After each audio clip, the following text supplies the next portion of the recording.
Now we take down the recording, so it's only live.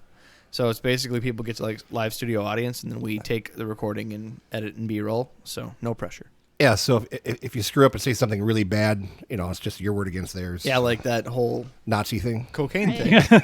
We expect you to fact check everything we say and then remove it if it's incorrect. Is that how this is going to work? Not a at all. chance. No. No, You can not blow, at all. blow stuff on your butt all night. We're just looking to at least censor the words. That's it. Yeah. From there, it's all a fun party. Yeah, we had the one guy from the UK. Yeah, there's this particular C word they like using over Rhymed there with a bunt. lot. Yeah, rhymed with bunt. And that was... Wow. Yeah. Yeah, like Yikes. we And he- loved him to death. Yeah, he was great. But he uses that word like we use the F word, but he used it a lot more He often. would use it in terms of like explaining how a fish is a right and proper bunt. Yeah, right and was- proper bunt. It was a fantastic time. Wow. Scrap, our editor, had a hell of a lot of fun with that. Yes. Ooh, nice T-shirt there, Adam. What? Thanks. I was gonna wear my "Go Fluke Yourself" sweatshirt, but Hey, I'm just glad you got him in. Wait, did Scrap get his in? I muted Scrap. I should. Oh no, Scrap unmuted himself. He can tell us. No, it hasn't come yet. You said it was Today. You said on the track be here tomorrow. No, it's supposed to come today. I'm gonna have to beat him over with a stick. Sorry, It's don't have it. That's how it goes. I got aliens. Christmas is ruined. Yeah. Sorry. I think you can get cream for that. Get rid of the aliens. All right, let's get this rolling here, shall we? So before we start the podcast, generally what we do, guys, is we start the podcast. We introduce you guys immediately, give just a quick overview of who you are, where you came from, and we dive into questions that we get each week for the podcast. There's only a couple questions. We go through that, maybe a couple details of what we did through the week, and then dive into the interview and the topic on hand. And again, what I wanted you guys to go for is not only an interview of you guys, because this is going to be really detailed on you, but you guys are unique as in, I think, a deficit of what mom and pop shops across the United States don't do enough of, is consider theirself a art gallery. And I think that's very unique on your guys' plate and makes you guys such a topic worth covering. I'm very excited to have you on, but do you guys got any questions on all of this? No, I don't think so. I think diving into it sounds fun. Wonderful. I thought they left already. I went, oh, crap. Well, I mean, you guys are what, on episode Well, 20, that was short. 25 of your own podcast? Something like that. I don't remember. They What- look at me like I know. Well, you're the one who edits them, I think 23 or 24. Well, obviously, she's the brains of the Something like bunch. Is that the whole thing? Amy the brains? Or what? there's got to be someone. Yes. I think we share one brain between us or something. Give Maybe or a take. cell or two. All right. Yeah, so we are in 25. There we go. So before we get into too much of that, is there any particular thing that you guys want us to reference, plug essentially for you guys before we start the podcast?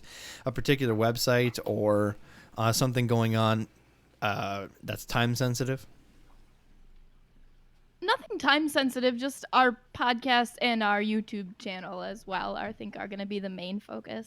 Yeah, that would be great. So I have here in my notes that your primary website is watercolorsaquariumgallery.com, and that has the podcast and YouTube information, correct? And they're both just Watercolors Aquarium Gallery, so if you search that, you're bound to come up with it. Even better. Like, it's just the Watercolors Aquarium Gallery YouTube channel and or podcast. Fantastic. All right, well, let's just cold turkey this thing. Welcome, one and all, who came to the live studio audience. I'm going to turn myself up just a little bit there. I made myself quiet and everybody else loud. Go me. Yeah, you're normally louder than everybody else Without a microphone. I had to take a nap before the podcast. Oh, no. I know. I didn't even have a McRib. Yes. So when we get going, guys, if we get going and you feel the need to threaten one of us, that's fine. Because we're used to it. we always tell each other, because we always threaten to punch each other in the throat and kick each other's ass. So just feel free to do that, because it just makes it a lot more fun. And we don't hardly have any outstanding warrants. I mean, very few. Or you just go Hardly right to any. insulting Jimmy for the thing he's most sensitive about, like his feminine hips. My what? Or your My girlish looking hips. My hips. These are childbearing hips, bitch. See? All right, You and me both. There we go. let's clear this out. And starting in 3, 2, 1. Hey guys, welcome to the podcast. Jimmy, why are you smiling? Why am I smiling? I figured out my problem. A problem I've had for 6 months, and I've got it figured out. Wait, dandruff? No. Oh, okay, continue. And it's not ED either, so don't bring that up. Okay. This Adam, shut up. Adam doesn't know what real problems are in life. Yeah, the father of 4. No, this summer I put in my pond, and I was not happy with it because it was not clear all summer long. It wasn't green; it was just muddy. And when you have one of these problems, and you go, I can't figure it out, and then 6 months later you go, God, that was easy. So I figured it out. My wife was cleaning out the closet. She brought down the koi food that we fed them all summer long, which they love. Right. I threw it in their 40-gallon aquarium and came back 2 hours later, and it's the consistency of dark coffee. It was the food the whole It was the food the whole time. I just want to shoot myself. So yeah, and so I thought, it can't be the food. So I threw it in a tank full. I gave like 4 or 5 little pellets to. I have a 30-gallon tank full of sailfin mollies, and I threw like 4 or 5 pellets in there. Came in there the other day. I went, where are my sailfin mollies? You can't see 3 inches into the aquarium, and when you come up to the aquarium and you knock, they all come up front going, change the water, jerk. And Wow. so this was that high-end pellets that we got when you and I were down in Minneapolis. And I'm just What brand is that? Oh, it was some crazy stuff. We went to a koi show. It was a Is that actual- where I gave you the antlers? yeah, Yeah. same place. Yeah. and the fish love this food. It smells good, and I every time I went out there, I'd feed it to them like they're chickens, because it's up on my front Right. door. And I changed water 1,000 times last summer, and never did see my fish until I took all the water out and took them out of there. Well, I mean, these people were having their fish in like 40,000-gallon ponds. So I mean, They weren't going to see their fish anyways. they're seeing their fish. They just have multi-$1,000 filtration systems. I've never had any food in my life mess up a tank so bad, so quickly. I mean, 15 minutes and you can't see. Whatever they didn't eat just dissolved into dog poop that just floats throughout the tank. Well, I'm gonna pause you there. I'm Rob Zolson, I'm Jim Colby. And I'm Adam Eldershire. and today we have with us the wonderful crew from Watercolors Aquarium Gallery, a podcast they have, YouTube channel, but again, they are a store in Grand Rapids, Michigan. I'd like to introduce Amy. Go ahead and say hello. Hi, everybody. Ben How's everybody doing tonight? and Charles. What up? Hey guys, thanks for coming on the podcast. I just want to do that so we have voice association for people. I really do appreciate you coming on.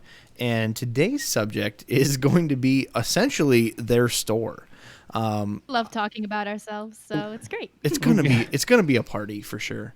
Their store is very interesting business model, and I think more stores should become like theirs. So I can't wait to get an interview with you guys.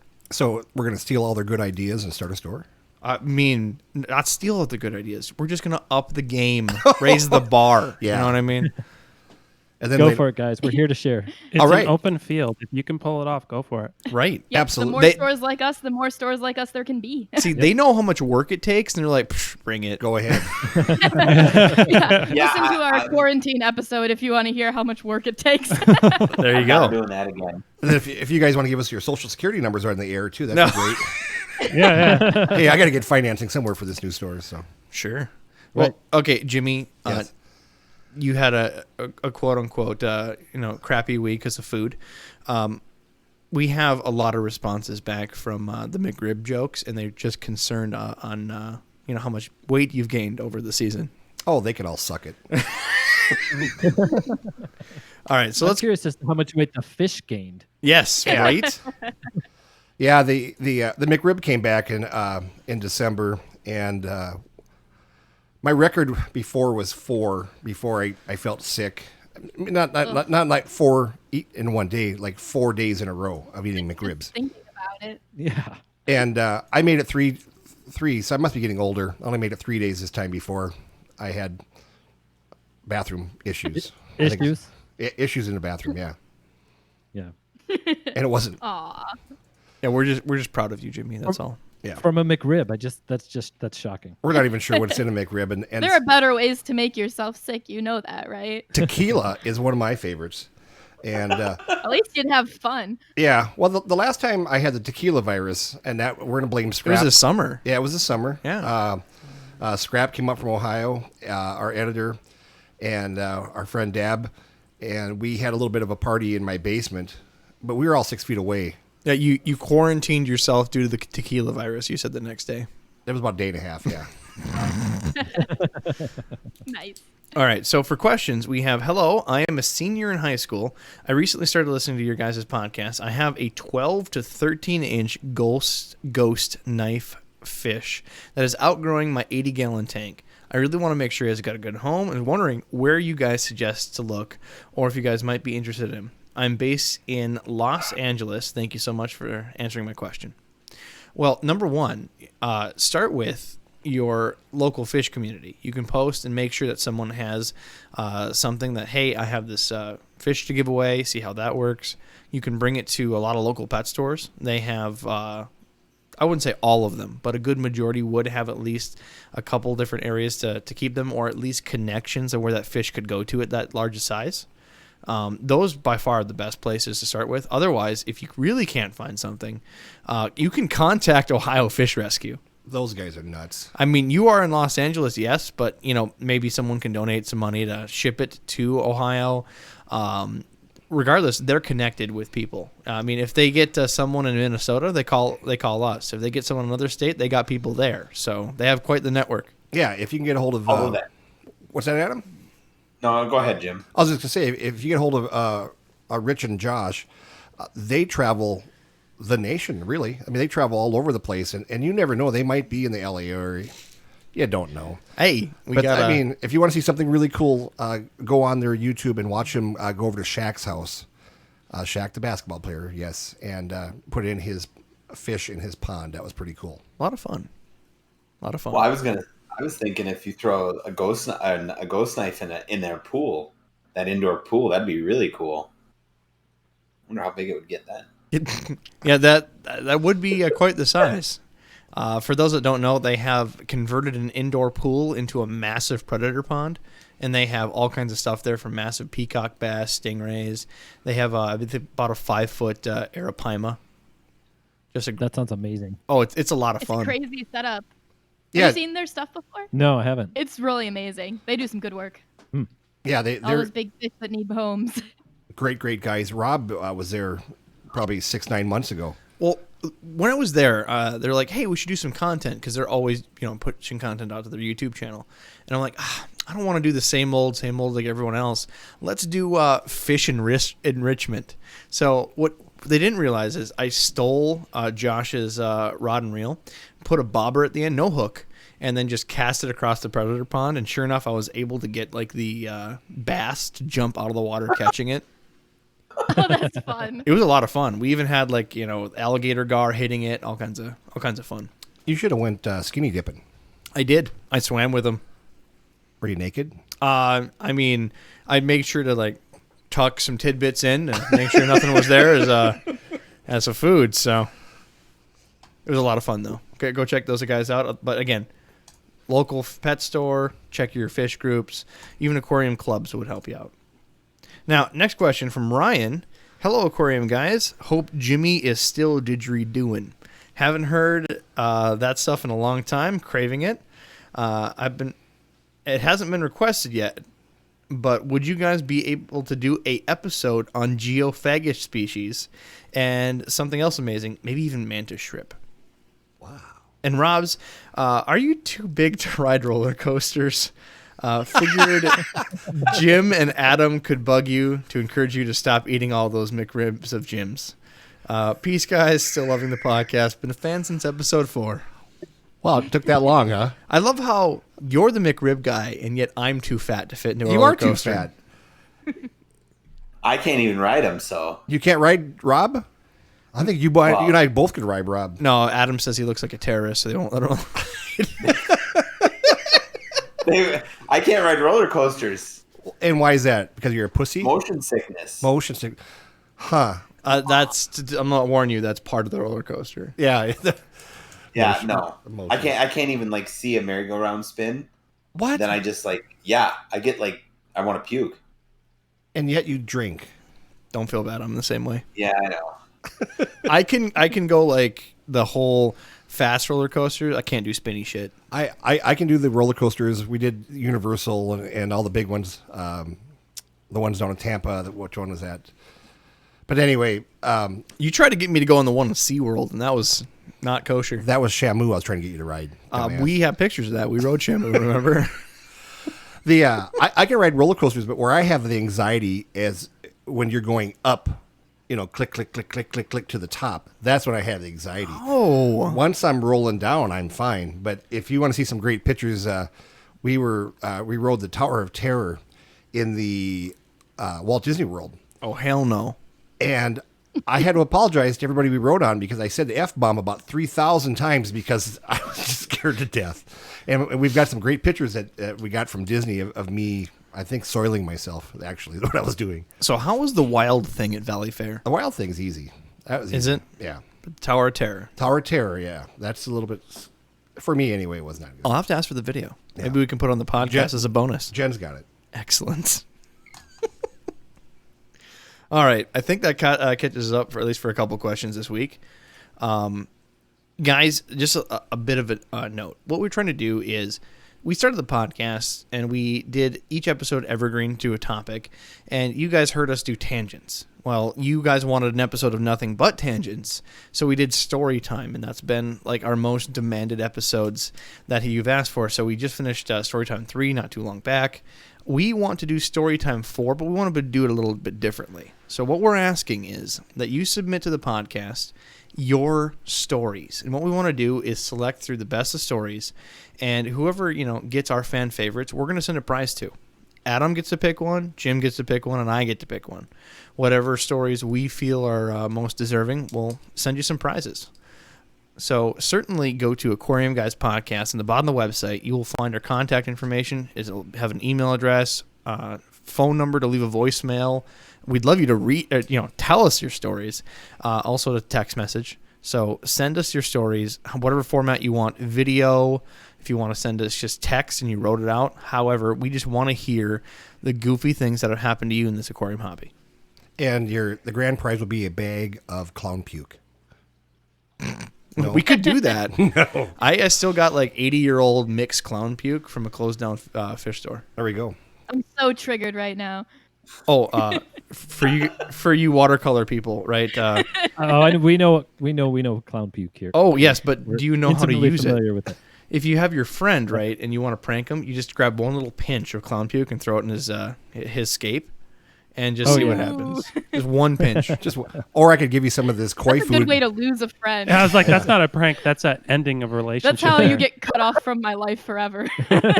So this is how Amy cuts people off. All right, now we know. Clown puke Clown is the herpes of aquarium supplies. It is. And No doubt. It shows up everywhere unexpectedly. I What is it? think I have a new. Every time I come over to Rob's house, I'm going to drop 2 koi pellets in his aquarium. Oh, that's the new one. And I'm going to do this every third day or so, and just do it. And eventually, Declaration of war. yeah. And all of a sudden, his fish will be swimming in coffee, and he'll be going, "What's going on? I'm losing my mind." It'll literally be less invasive than if you just took a dump in my aquarium. Speaking, I just want to know how much food you were putting into that koi pond. I mean, Right? Right? Typically, if they eat it, it doesn't discolor the water. Yeah, Jimmy. No, Jimmy's got his grandkid out there. Don't let him kid you. He's got a grandkid out there, and they're just like having a That's the time missing link. Right. right there. wow. The My- case is closed. Been doing this for My favorite. what's that, Adam? Oh, my favorite one was I had a buddy and he set up a big fish tank, like 150 gallon, and his kid thought the saltwater fish were hungry, so she fed them chocolate chip cookies. No. Yeah, that was not a good mess. He comes home and everything's dead. Oh, Oh. no. That's not good for them. Wait, did One time fish I have... came home and I poured milk in the tank. Milk? Milk. What did you think they were going to do with milk? They'd get strong bones. Oh. my calcium supplement now. Dumps a gallon of milk in the tank. Yeah. That's pretty good. Yeah, if you throw in some Viagra, then that really will help them grow too. Oh, Yeah. Oh, that's a new breeding method. Please. Yeah. I don't want to hear any feedback from people like, I tried the Viagra thing. Didn't seem to work out for me. I know people who have gotten that desperate with their tanks before that would try it. That's pretty good. Just breed already. All right. Well, let's just get right into the interview, guys. So generally what we ask everybody to start off the interview is what got them into the hobby. So let's just do a quick roundtable. Amy, why are you still doing this after so long? Why have you not given up? You know, my story is I haven't really been in this that long. Working here is what got me into the hobby. I started here 5 years ago now, almost. Having just worked in a chain pet store and kept a betta tank for a year or so. But it's amazing what just jumping into keeping aquariums full time, 40 hours a week will teach you over 5 years. So I sort of came into the hobby like learning alongside people that I was serving as customers. So I have a kind of weird sideways trajectory into it. And now I've got multiple tanks at home and have had to troubleshoot a lot of problems over the years. You know, But I learned to Jimmy's done the same thing, but with carbs. He's a bread guy, so he just can't help himself but have bread every day. Gonna kick your ass like that. But I've always been in animal care, and aquariums just make sense to me in terms of that. Like it's such a more like whole habitat for an animal than like keeping a bird in your house. Wonderful. So what other pets do you have, Amy? I pretty much just have fish tanks and cats at this point. Oh. There's pretty much no other things that I have You're a crazy cat lady. desired anymore. I have 2 cats, okay? No, it makes you That's crazy. manageable. See, Rob. And then the one outside and the couple of others that I feed that stick around. Yeah, Let's around talk about your problem. It's time for an intervention here. That's not what this is about. Yeah, she's got 17 cats, doesn't she, guys? Hey, as a person with 2 cats, all right, we're at least stable. Yeah. Yeah. Mm-hmm. You could definitely- resist the urge. Right. You can definitely tell there are people you look at and think that is a cat person. And you know those are the crazy ones. It doesn't necessarily mean everyone that has cats has that look, but there are those people that there's just no question that they're cat people. Yeah, our building is right next to a cat cafe, and we get a lot of people watching What? done. Wait, is this where you can like go have coffee with cats? Yes. Yeah. I'm not gonna lie.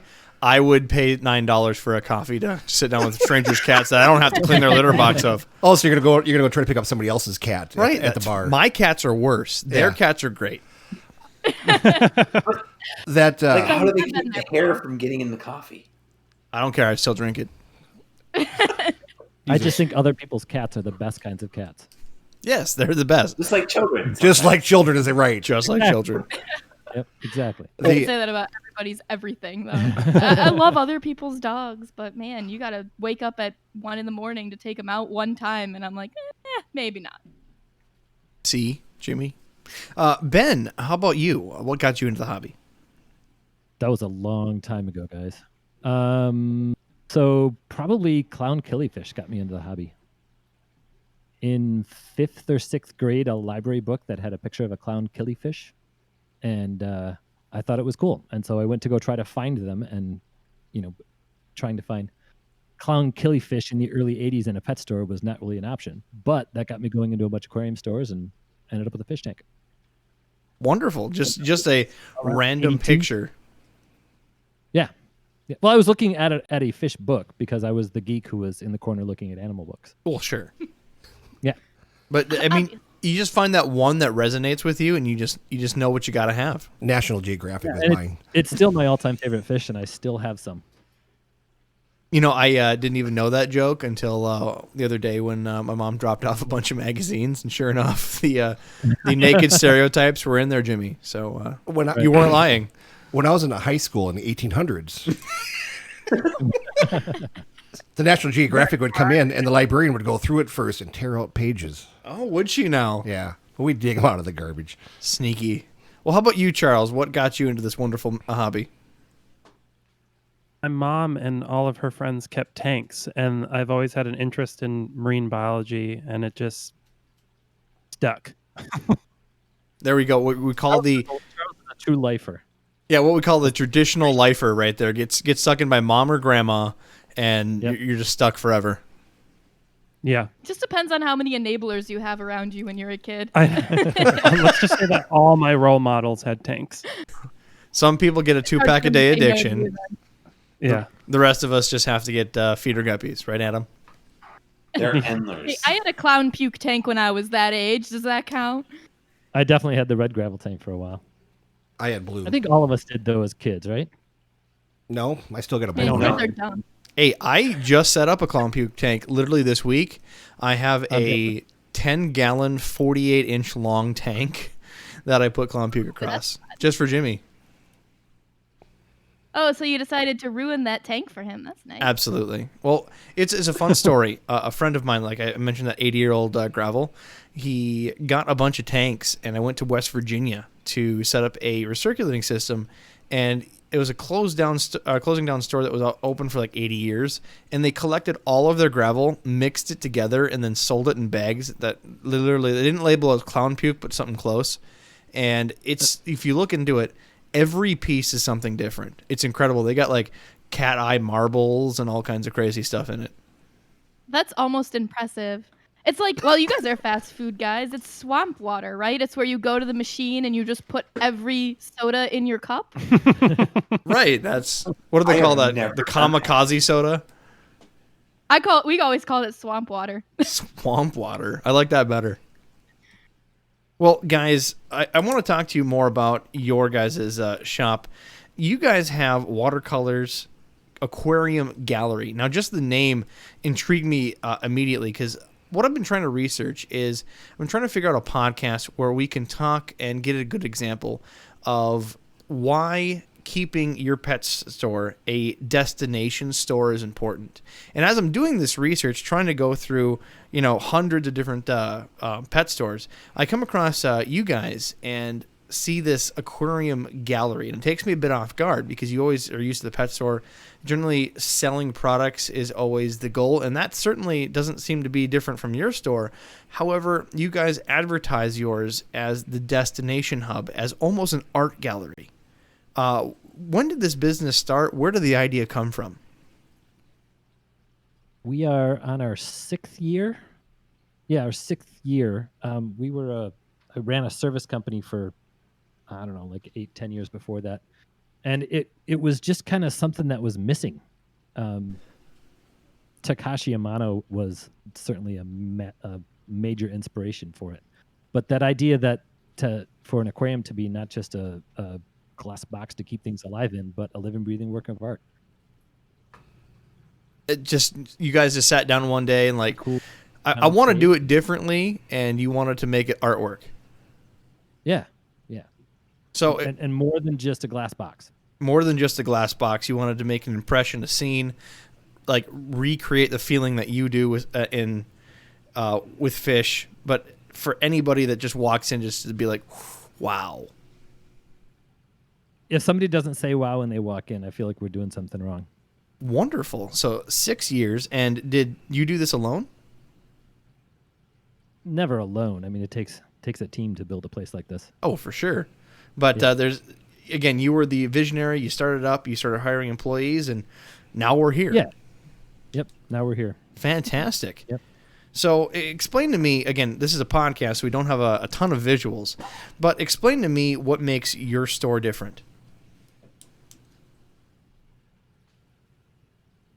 How would you describe it? So, the store is not geared around here's a bunch of products that lie around, but it's about we have probably 15 different displays that show what an aquarium can be, and then we keep only the products that we know we would use in those displays. We'd use in that setup.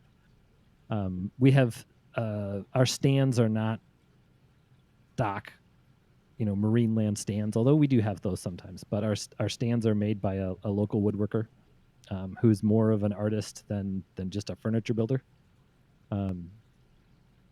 Yeah, and we aim to inspire with everything that we do. Even our display tanks, or not our display tanks, but the tanks that we sell out of, those are all aquascaped. Those are all done with design and intent.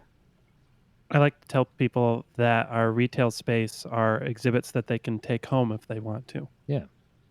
Yeah. It's so important, like, for people to understand what the finished product is supposed to be. I don't feel like traditional aquarium stores do a good job at selling aquarium. Like, why would I want that? Like, bare thing with fish that look miserable and no decor and no eye towards like the actual aesthetics of the thing. If you don't know you want an aquarium and you walk into a blue box tank aquarium store, why would you want that? Like, that's how I feel about it. Yeah, yeah. Where's the inspiration going to come from? Yeah. And how are they going to know? How is somebody going to know how to do it right? Mm-hmm. You know, the amount of times we have people come into the store saying, "I want some of those kissing fish and some of those blue neon ones, and I want to put them together." And how do they know unless there's something to inspire to ask questions about? Certainly. Instead of just scooping stuff out and putting it in a tank for them. So again, I'm going off of your website, YouTube videos, and it looks like that you guys are not traditional. So let's just paint for the listeners how most mom and pop stores like to do certain systems. Number one, they like to do different Mars units. Now, the Mars unit is explained as essentially a multi-tank system all recirculating together. And when they made these things, they never thought, how can we make this electric efficient, and didn't go with that at all. So most of these Mars units, like even like retired ones you used to get from like department stores, Walmart when they shut down, they weren't really made to focus on energy efficiency. Their lighting was terrible, and there was no way to really shut off aquariums and quarantine it all. So that's one way to capture it. Otherwise, a lot of mom and pop stores do just independent tanks with undergravel filter systems. And again, everything is, if they have an undergravel filter system, great, or it's just bare bottom tanks. In their eyes, the less maintenance, the more money they can do, and something is lost in there. So when you guys set up a tank, you guys said that you guys have fantastic stands. Are these tanks all independent or somehow still recirculating? No, they're all independent. So I built the stands. It's most of our tanks are 40 breeders, although I guess now we have a wall of 20s too. Mm-hmm. But they're all independent. They are running with air, so either undergravel filters or sponge filters, but they are all filtered. They're water changed every week.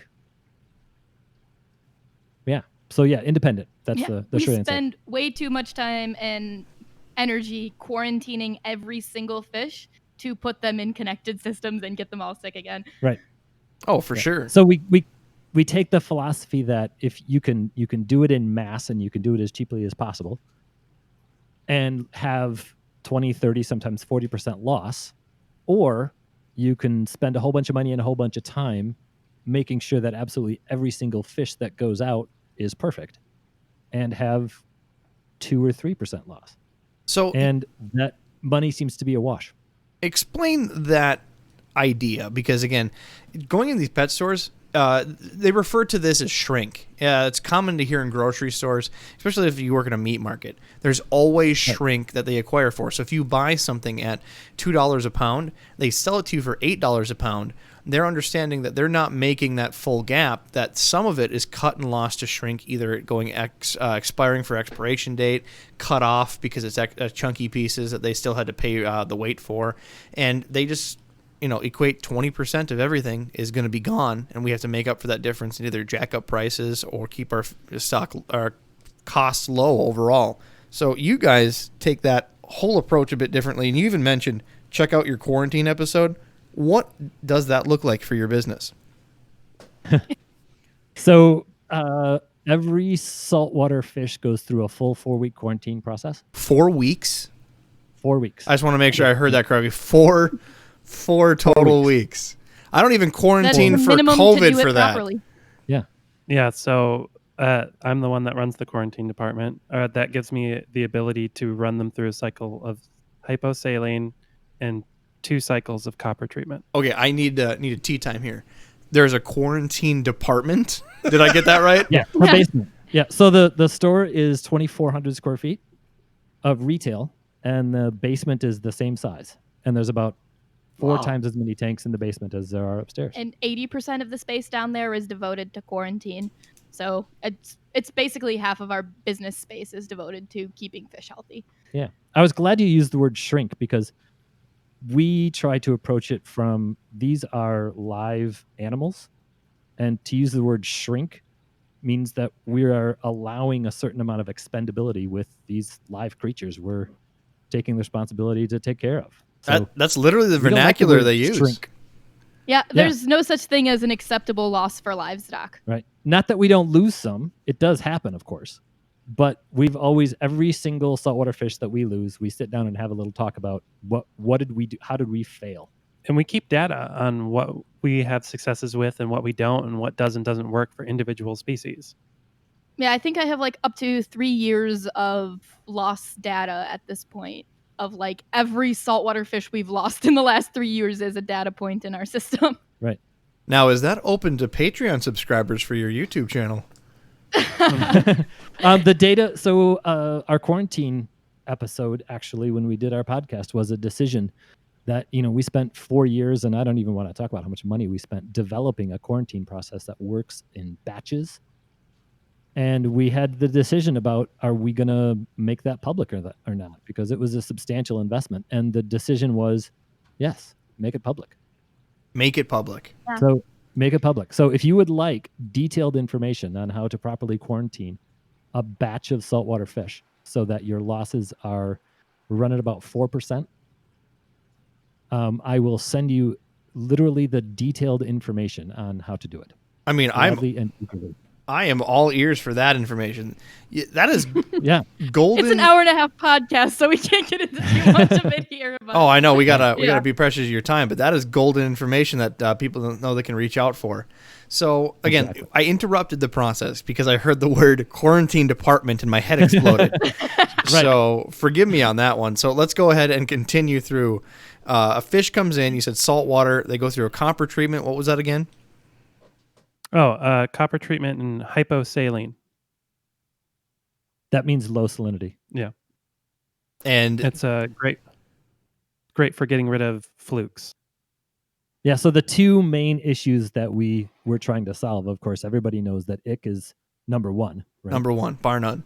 We all face ick, and we all deal with it on a regular basis, and we all have issues with it, no matter what you do. We had to come up with a way to make it so that we were comfortable putting those fish into a 600-gallon serviced established reef tank and know that we could add a blue tang to it without causing a problem. So that's what the copper is for. The second big issue was flukes, and in small quarantine setups, flukes don't have time or the opportunity to really get established. But if you're trying to come up with an efficient way to batch quarantine, an entire shipment of saltwater fish in a 350-gallon system, those flukes have a chance to build up over time. So hyposaline was the only way that we could come up with that was a surefire way to get rid of them. We used PraziPro like crazy for a while, and that worked really great for a while. And then we found this crazy little article about a bacteria that eats PraziPro. yeah, all of a sudden, PraziPro just stopped working, and we did not know why. And that article, well, that's why. That was why. Yeah. It's amazing for small single-use quarantine, but in a Right. continually running quarantine system, it just wasn't a viable long-term option. It was a crazy thing to walk down. As I mentioned, I started doing this in the 80s. I've been doing this for a really long time. And to walk down to a system and see it cloudy, the first thing you think is, oh crap, there's an ammonia spike in the tank. And you test the water and it's perfect. That was just horribly confusing. And then we figured out that it was a bacterial bloom that were eating the PraziPro. And so the PraziPro was ineffective against the flukes. Literally just feeding the bacterium. Yeah, exactly. Yep. And that bacteria, it's a bacteria. It doesn't just go away. We tried antibiotics to get rid of it, and that kept them at bay for a little while, but it was not the long-term solution. So then we had to come up with a long-term solution to safely get a batch of fish from, they came in at a salinity of 1.02122. We have to bring them all the way down to 1.011, keep them there for 10 days, right, Charles? Yep. and then slowly bring them back up to 1.022. So they're saleable. That is a hell of a process. So, what are some of the most difficult species that you guys get in, either salt or freshwater? The one that's still raw in my heart was we recently made the decision to stop carrying, at least for the time being, until we can reevaluate mandarin fish. Because getting them to eat in a quarantine system is incredibly difficult and requires an incredible amount of time and effort. And the success rate was just not great. Yeah. So we chose that, like I said, we're not going to treat anything with acceptable loss, and the losses were just too big on that fish, so we stopped. So what? Go ahead. Oh, I apologize. I always go to this idea of shrink, and that's what pet store owners have to do. They're sitting there, they're doing the math, they're trying to see how they can get this to work because accidents happen. So a normal pet store, and again, my listeners are going to be listening to this carefully. On average, in my experience, that I've seen pet stores go from up to 40% can be acceptable in numbers. Jimmy, you wholesale. What do you expect? Like, you've even told me like numbers from these old pet traders that used to say, hey, you get a fish in for 40 cents, right? You sell it for $6.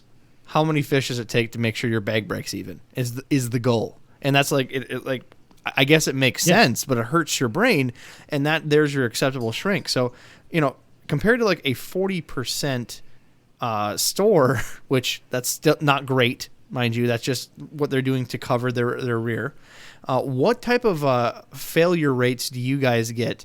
Not that you accept it, but that do happen on occasion. Per shipment, our success rate is usually roughly 90%. I would say that's average. If we get a small shipment, it could be higher, but we expect 90 or above. Jimmy, when's the last time that you've called a wholesaler and I expect 90% on your shipments, eh? Yeah, we're just hoping to get there alive. That's, Yeah. you guys deal with the same thing I We're do. very picky with who we work with, though, so that makes it way easier. When we work with wholesalers who are willing to work with us, our success rates jump up twice. Right. Yeah. Yep. Yeah, that. I think the math works out. Like, you're either paying someone to quarantine it or you're paying for losses, and it ends up being a wash. Like, yeah, we don't take returns of dead fish. Like, that just isn't a thing that happens to us very frequently. Like, maybe once or twice a quarter we'll get like hey, this died within the first week, can I replace it? It's not common here. Sure, they can always replace it if they bring out their checkbook. No, we will cover a loss if a loss happens, but what she's saying is that we don't have to. Yeah. So Yeah, I mean, we save a lot of money that way. If you're sending home a healthy specimen and you've got a customer that moderately knows what they're doing, they shouldn't have any problem. It's not rocket science to a point, but to have people that come in and I want a Nemo tank, and then you just roll your eyes and go, here we go. We're going to spend 2 hours educating this person, and they're going to walk out and order something online, and it's going to be a total deficit.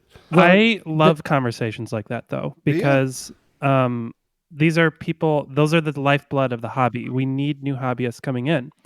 And so whenever we get that conversation, it becomes framing it in, all right, do you want corals in this tank too? Do you want XYZ? And then from there, you can work with, most people are very amiable if you approach it in that way, and are like this weekend, I had a couple where they came in and they were asking how to do a pair of clownfish. And I worked out that all they wanted was a pair of clownfish in a fish only and live rock system. And I said, that's very easy to work with. All right, this is what you're going to need. And like, they're really excited about their tank. People want it to be fun. So if you explain to them, hey, having sick and dying fish isn't fun, they're like, oh yeah, you're right, it's not. Maybe I shouldn't do that. So yeah, we have those 2-hour conversations and we love them. Yeah, it's worth it. It's worth it every time, especially if it's like, you had that question earlier today of that kid with the ghost knife. Yeah. And I'm like, man, I kind of want to talk to that kid because he sounds like he's trying to do the best he can, and maybe he did screw up and he got the wrong fish, but that's okay because he still wants to do it, and that's what's important. When we started this podcast, a year and a half ago, 2 years ago. It was kind of our thing, is that we wanted just to help educate people, but we wanted to get the young people involved, because it's getting to be an old person's hobby. Shut up, Rob. I'm punching the throat. It is. I'm not No. giggling for the sake of that. But I mean, if you go to your aquarium society, your local one in your town, I mean, you'll see that majority of people there are over 40 years old, and the kids that are there is because their dad had to babysit that night because mom's out bowling or something like that. And I just No, really, you're not wrong. yeah, Like I can remember an old like Aquarium Fish International, and it's always stuck with me. This was back in like 2008, and they had an article that was literally just titled "Our kids not getting in the hobby," and I've Well, like that's that's the way always it been on my is. mind. I need to read that article. I think I have that one. Yeah. In my collection of stuff, magazines. In your archives. Yeah. Well, that when I had my shop, all I did was I just got every book I could find, every magazine I could subscribe to, because there was so much in there. And I mean, we had, the internet was just starting up when I was doing my store, but even then, half the time you'd get, somebody on there that would say, "Oh, this is how you do it," and I'm like, "That'll kill it." And it's just, you're just like, okay. Yeah, the wonderful thing about this So- podcast is everybody shares their secrets. I mean, when I started in the hobby 30 years ago, I went down to Florida to visit all the fish farms, and they wouldn't tell you nothing. I mean, you could ask them all kinds of questions. They'd look at you and go, "Well, I'm not real sure that's, you want to do all this. It's a lot of work." Or it's confidential. Right. And so when we started this podcast, I think our groundbreaking podcast, we had Steve Rubicki on from Angels Plus, and he shared all kinds of information. And then it was the Plico King. We've Jim. had a lot of people in our Yeah, it was just experience one and- after another. The people have come in and they've shared one or two secrets, and we get emails saying, "Man, that has changed the way I look at things. It changed the way I keep fish." And I'm gonna say that, like, my head exploded hearing this quarantine stuff, and I won't let it go. I need more info. So you went 4 weeks with quarantining this fish.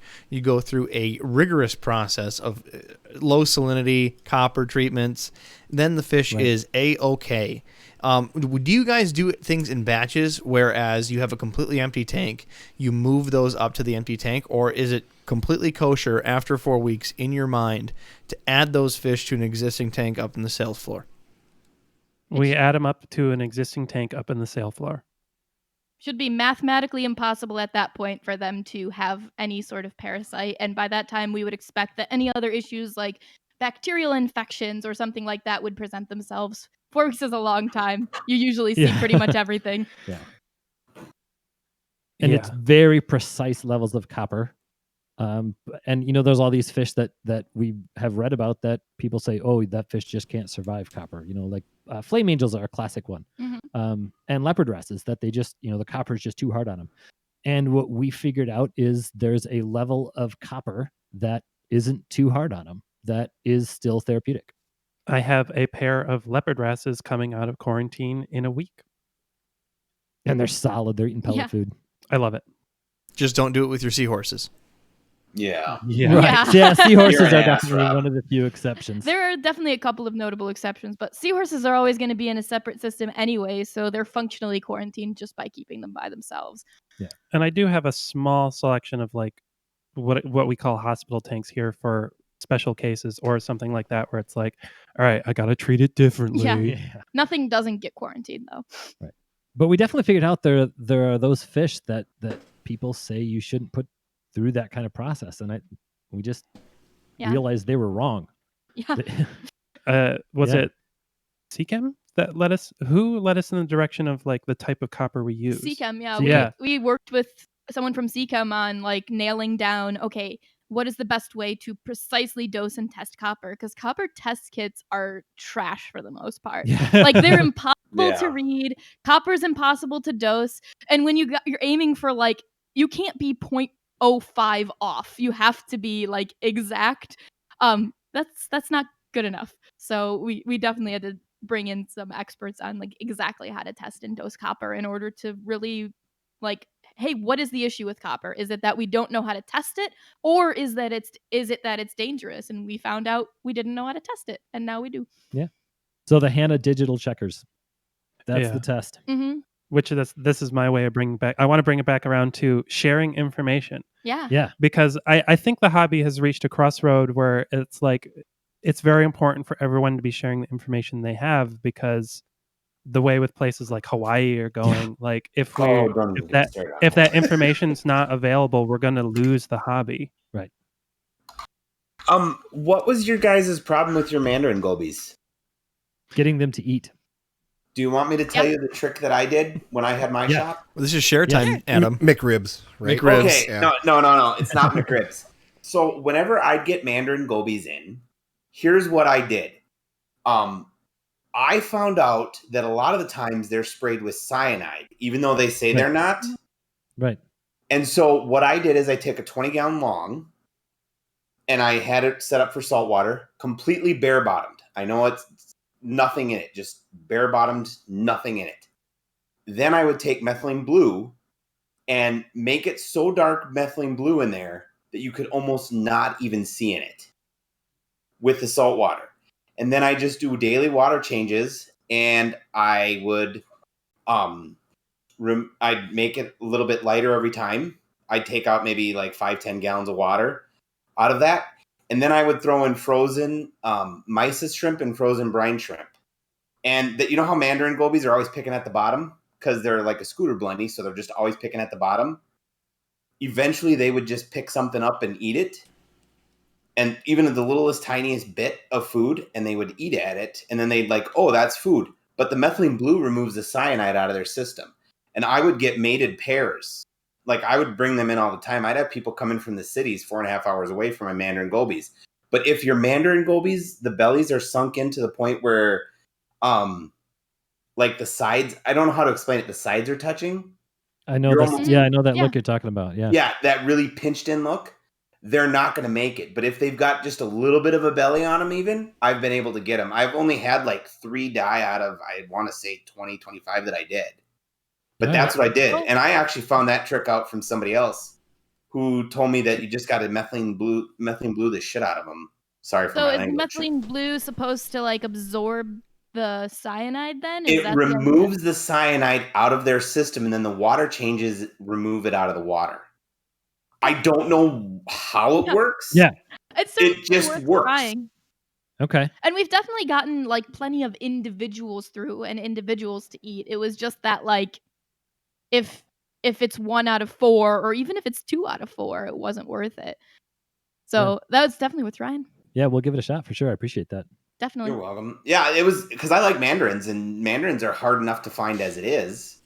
Yeah. And That's why it was so hard for us to make that decision. We all love mandarins. They're here. amazing little Yeah, fish. I mean, not that we don't care about the fish we don't love, but that's what made it such a hard decision. Like, Yeah. if they were easy, every reef tank would have them, right? Right. Like, Yeah. I would probably have one if they were easy. Yeah. So we're definitely going to keep working on it, but that's one that's real raw right now. Yeah. Like, oh, oh, that was such a tough decision to make. try that methylene blue trick because that Yeah, we'll give it a works shot for me. sure. And then one of the pairs that I got going, I sold to one of my customers, and they had a 150-gallon tank, and they were spawning every night No, in that's their Aw. reef tank, and he just let his corals eat it because he thought that was free food. I'm like, it's mandarin eggs. yeah, they're pretty tough to raise, but that would be very cool. Yeah. What was the that's idea one behind I've it? always thought Yeah. about. It's Yeah. one of those saltwater fish that is doable. Like, they're not the easiest fish to breed. They're probably a little harder than clownfish, but not They're that- probably the easiest. Yeah. Talking with Matt Pedersen, Not they're that probably much like harder. the easiest of the pelagic spawners to I work with. know. Yeah. Yeah. Someday. We've had Matt on this Milch- program several times, and he's just a wealth of information. He's He's so cool. he's a secret designer clown, gentleman. Don't ever tell him that, by the way. Yeah, we have a few different people asking different questions in the past about rope fish and potentials of using chemicals like cyanide, and it's more in the hobby than people think. When they do rope fish, Rope fish?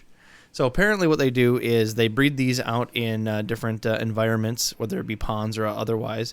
And instead of taking the time to net and catch, rope fish are extremely difficult to do. They essentially dose the water with cyanide, making them come out of the water and catch them at the top of the surface. How rude is that? chemicals like cyanide, so there may be other exceptions to this. But the problem is they're showing that a lot of wholesalers will have stunting, long-term effects, outright death before even gets to a box store, and even a lot of places in That's UK just laziness.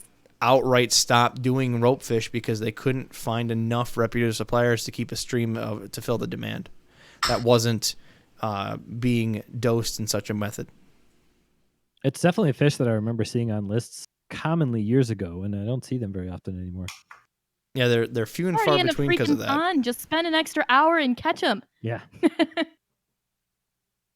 Who knows? When the wholesalers are getting cents a piece for them, it doesn't feel like they're worthwhile. I'd rather just see the price go up. Yeah, Yep, for sure. definitely.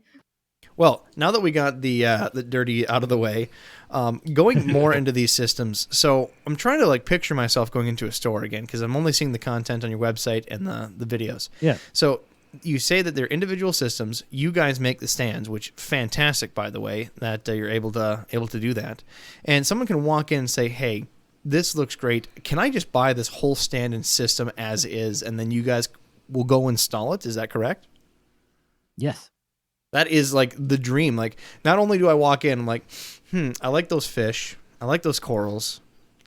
I just want it all. Let's make it happen.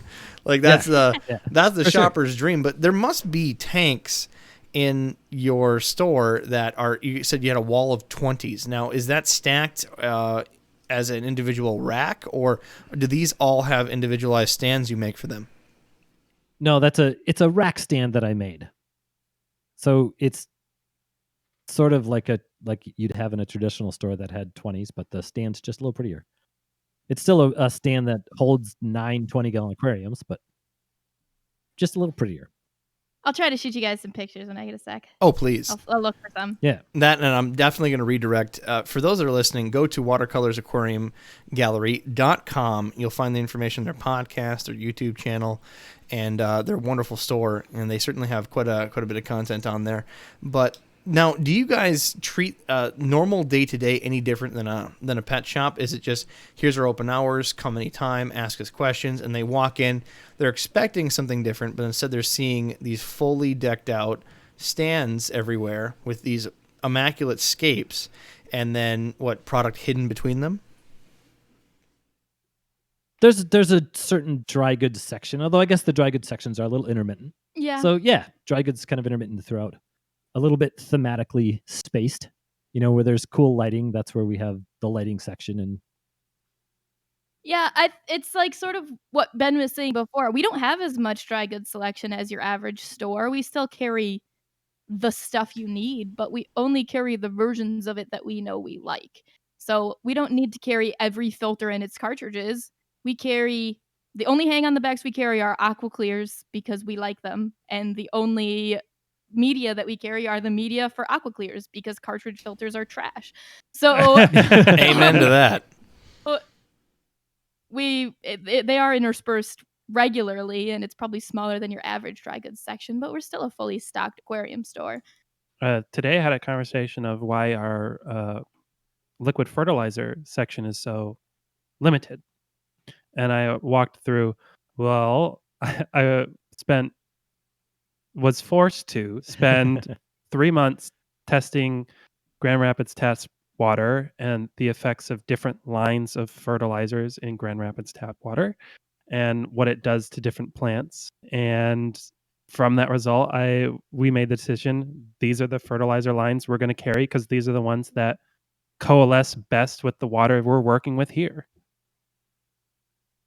Yeah, what a better as way to do opposed to it. the all-in-one. I mean, if you're servicing people in your local area, keep the stuff that they need.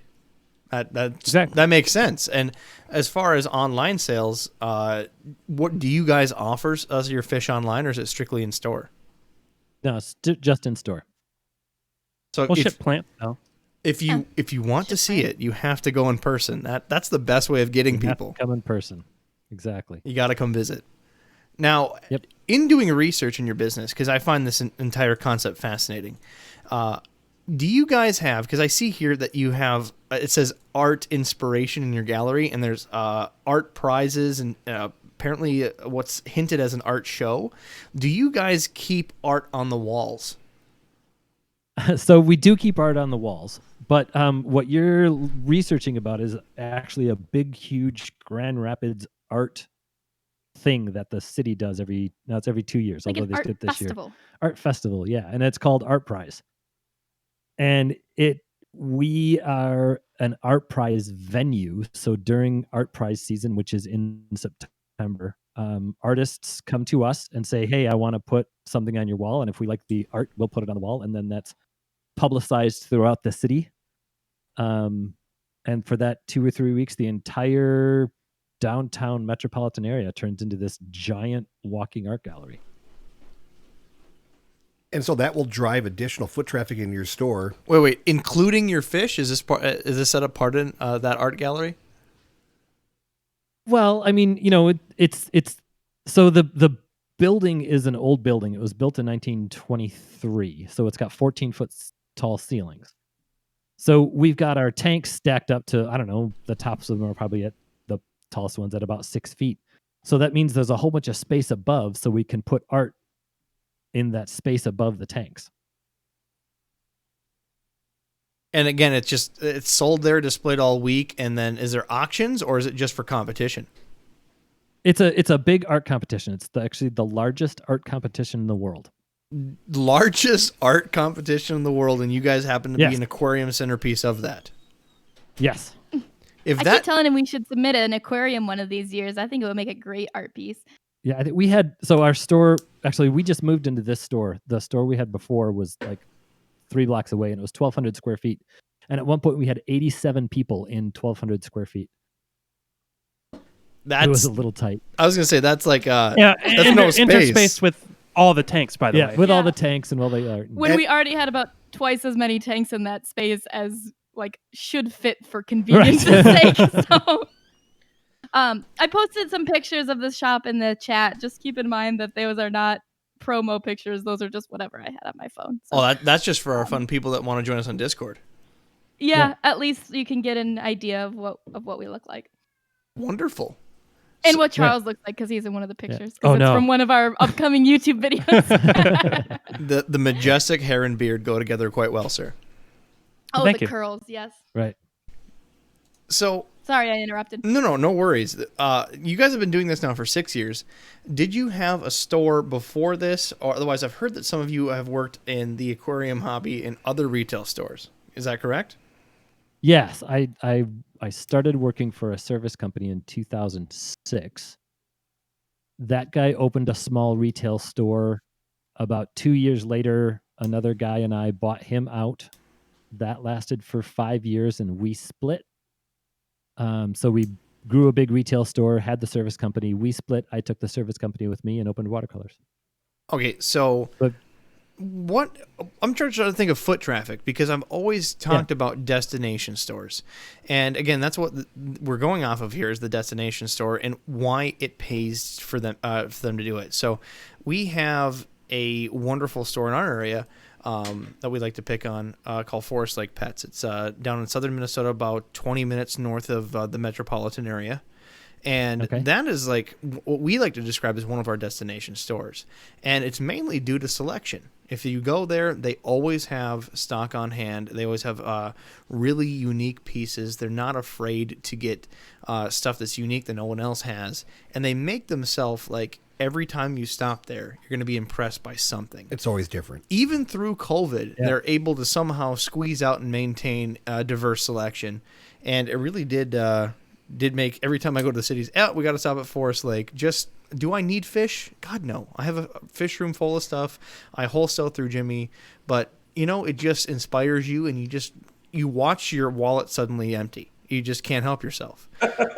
That's Honestly. the idea, right? It magically empties. So you're the We have perfect... a hard time containing ourselves to a small selection. 'Cause Right. We're such geeks over here. That's See? that's kind of the nice thing here is that everyone here is a little bit specialized, and since we get into things we like we have a coral person, I'm a wild betta guy, we have et cetera, et cetera, et cetera.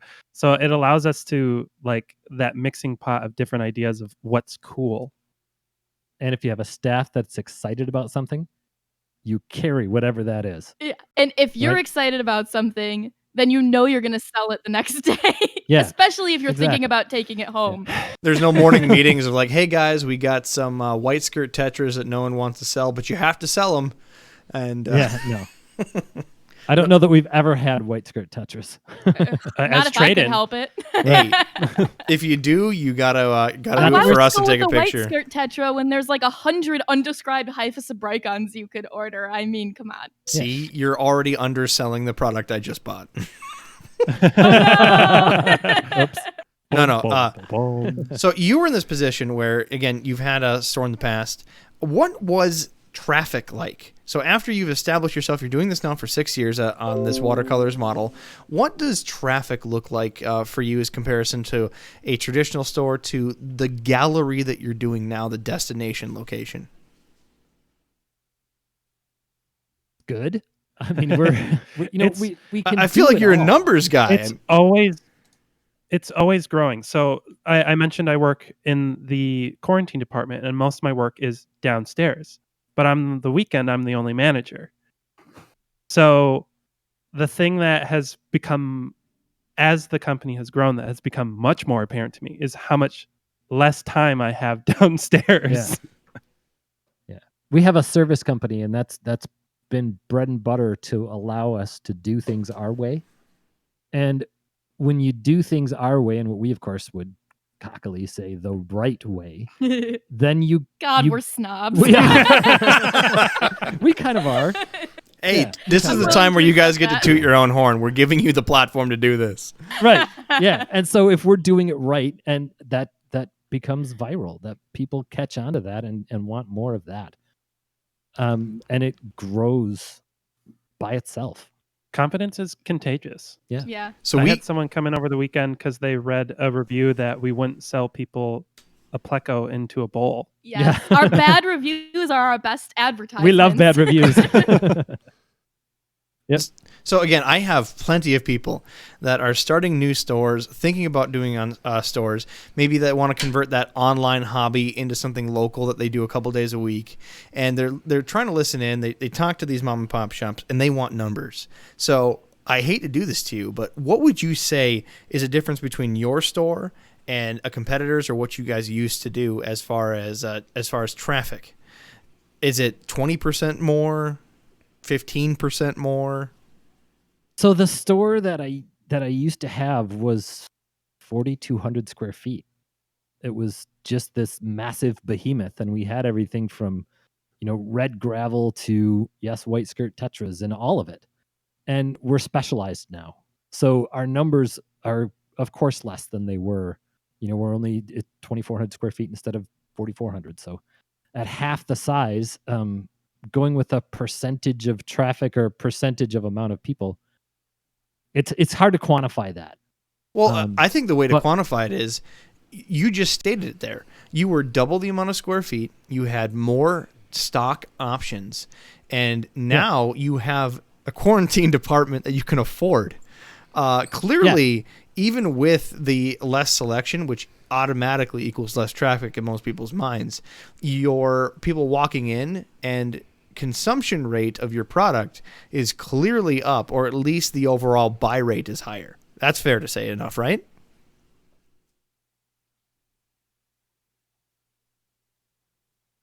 Rose. Where did they go? I didn't do it, Dad. You guys there? Wah, wah, wah. What'd you do, Adam? Every time I start talking numbers with people, I get the axe wagon there, Jimmy. Mm-hmm.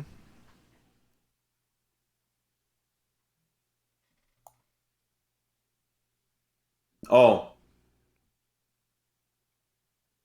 I think they just said their battery died. One moment. All right.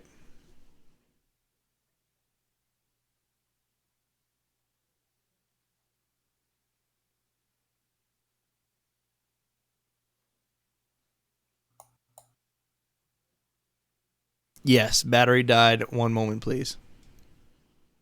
I'm going to pause it then. See if I can trim up to that question.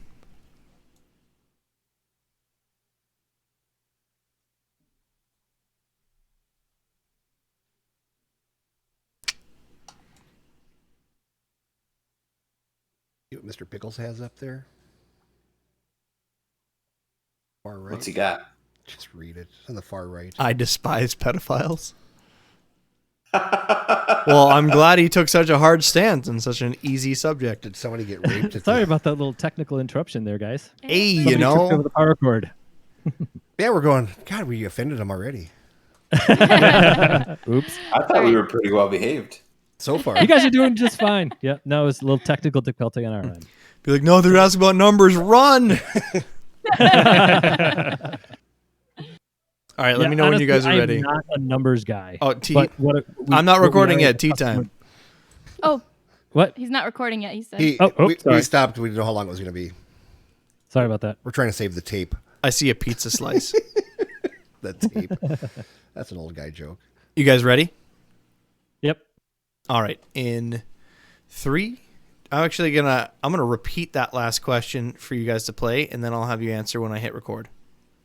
Amount of good. square feet, you had more stock options, and now you have a quarantine department that you can afford. Clearly, even with the less selection, which automatically equals less traffic in most people's minds, your people walking in and consumption rate of your product is clearly up, or at least the overall buy rate is higher. That's fair to say enough, right? Yes. and and answer customer now. loyalty. Go. Yes, and customer loyalty is huge. Our watercolors customers they keep coming back.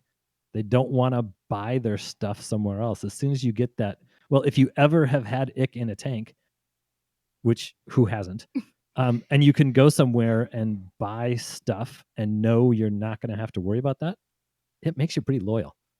It's hard for people to convince themselves to go other places if they haven't gotten it here. Right. And I also think that the model that we're trying to project is one that's for long-term hobbyists. So how many people are really going to have a red gravel clown puke pirate ship tank in their house long term? But if you've got this beautiful planted aquarium and the plants are growing, that's dynamic. And the fish are doing well, that keeps you interested. That keeps you in the hobby a lot longer. Keeps you going to the fish store a lot more. Yeah, success. We're not looking for one-time purchases here. We want people to be here their entire lives. Yeah. Yeah, you give people a little success and they continue to keep coming back. And I just want to talk about, we were talking about percentage, and like you're saying you keep 90% of your fish alive. That is absolutely huge. I haven't heard of that before, honestly. And That's how it should be, guys.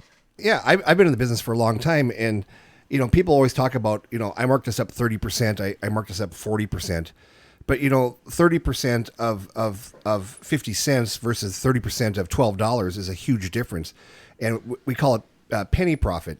And you can't take percent to the bank and make that deposit, but you can take your penny profit to the bank, make that deposit, and if you're making good money on a fish that you didn't lose, then all of a sudden your success ratio just goes way to the ceiling. Is your middle name Skromensky? I'm just kind of Skromensky. Yeah.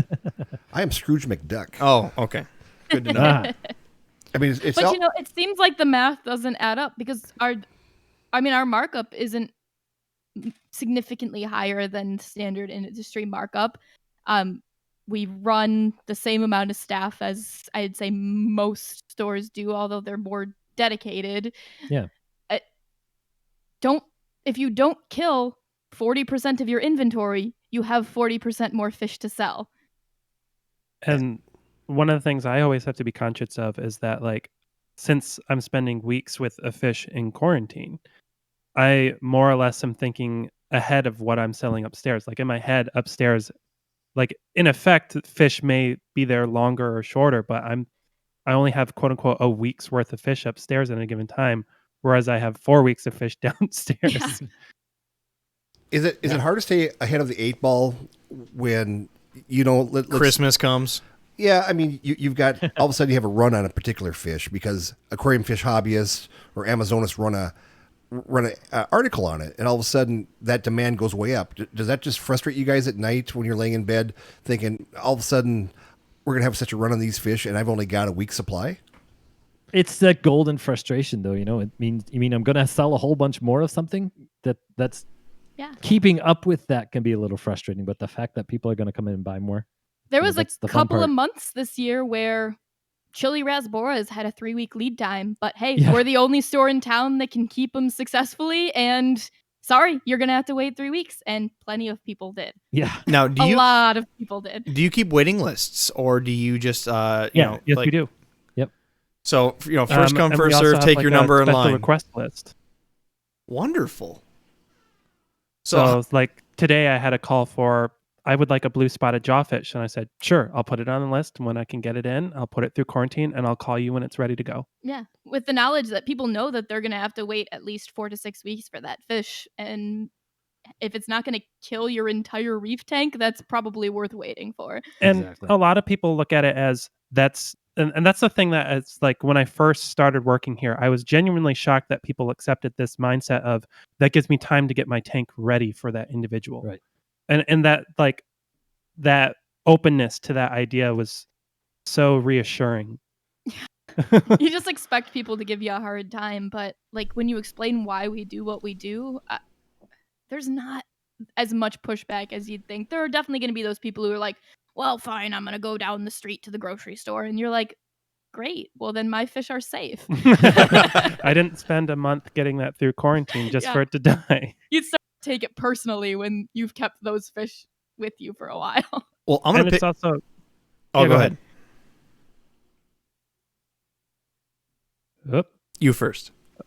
Oh, sorry. I was gonna say that the nice thing is just that like the idea that like you get attached to these fish, and what's really nice to it is that people will ask, so what's the personality of this fish? And like every once in a while I'll have multiple individuals of the Yeah. same species. And depending on the person, because we do have that loyal customer base, I'll be able to be like, okay, this leopard wrasse is going to destroy your tank. Yeah. But this one will fit in just fine. Because Yeah. this one over here is a jerk. Yeah. But he will definitely not get along with your chorus wrasse or something like that. And like the ability to do that is just makes you fairly adaptable and to the individual that's trying to purchase a fish. So if you got a customer that you really don't like, do you sell that jerk fish to him then? Nah, because I have a soft spot for the jerk fish. Damn. Like I'm a maroon clownfish apologist. I love them so much. There's just something about a fish that's willing to like look at something like 10,000 times its size and say, I can take you. I'm sorry, which dotty back was on your dream fish list? Oh, yeah. Oh, I'm sorry, it wasn't a dotty back, was it? Oh, no, it was a dotty back. okay. Like the vicious McCullochai dotty back. Oh. That'll take chunks out of you. Yeah. Yes. Now you Yeah, if your dream fish is something that will attack you, then maybe Charles isn't the best person.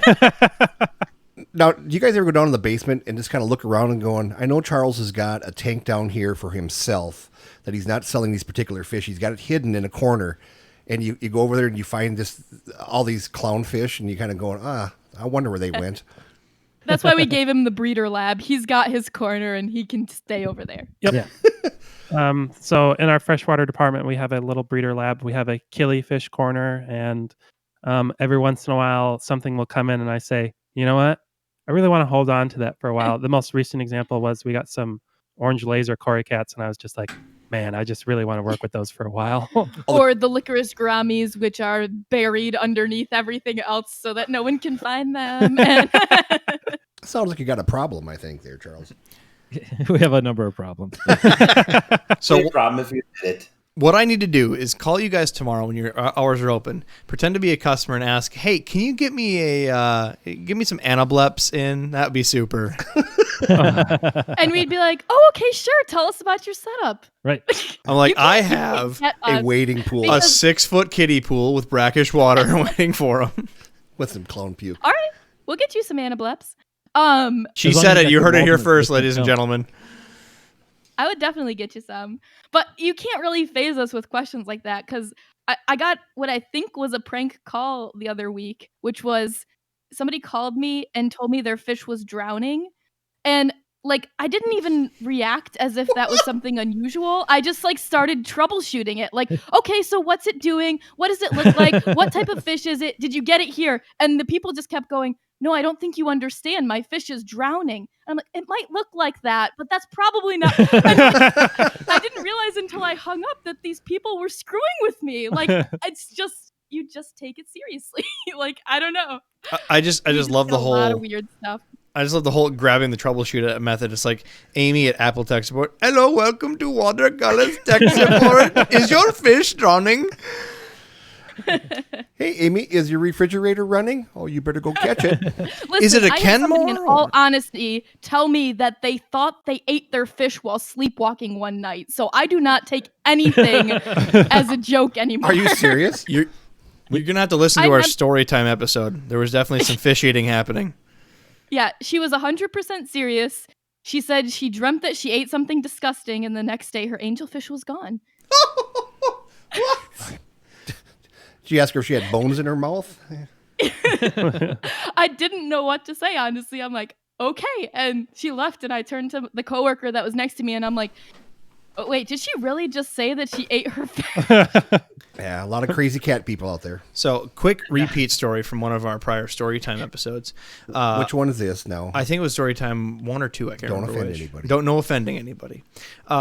I got a customer because again, you guys use service calls. You know how it goes.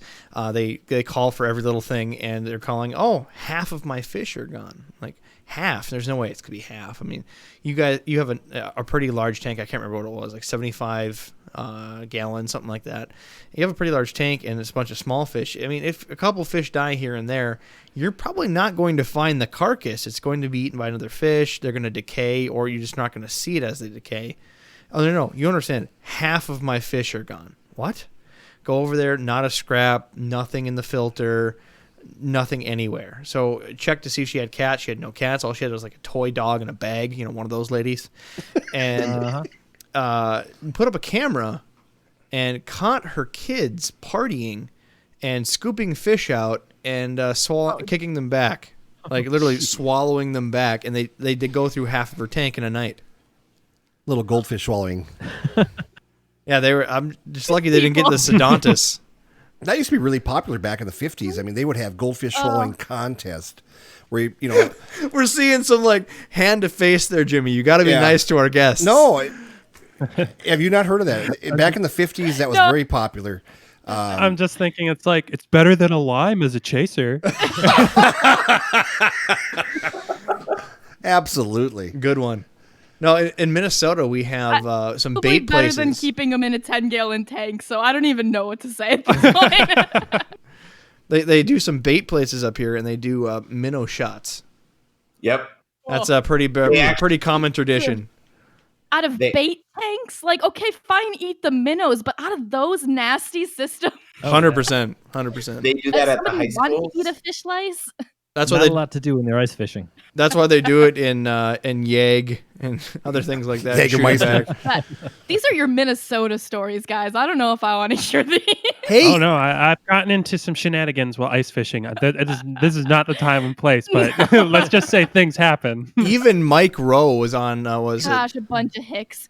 Dirty Jobs frying up leeches. And that was over in Detroit Lakes, 20 miles from us. Yeah. Mike Rowe has done 3 or 4 shows in our area in the last few years and stuff. But, as long as we're talking about eating something disgusting, let's talk about Rocky Mountain oysters. No. Oysters.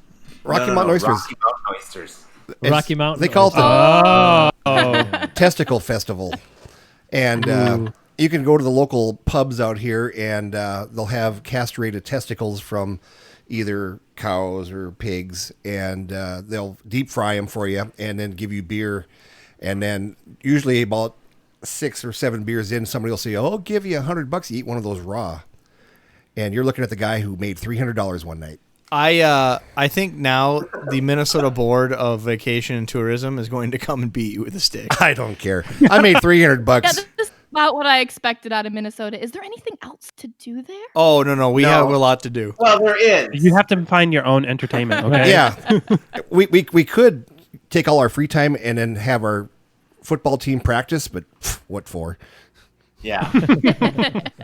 And there is other things to do, but this is a family podcast. That's right. So, Yeah, I think you're talking about the most wholesome things you could do. there you go. I'm gonna go make a snowman. So in a gallery setting like that you guys have, how do you address children's tanks? Because again, you're making all of these beautiful, breathtaking scapes with natural elements, corals. How do you deal with kids that come in and cater to some of that audience? Bright green plants and platies are great for kids.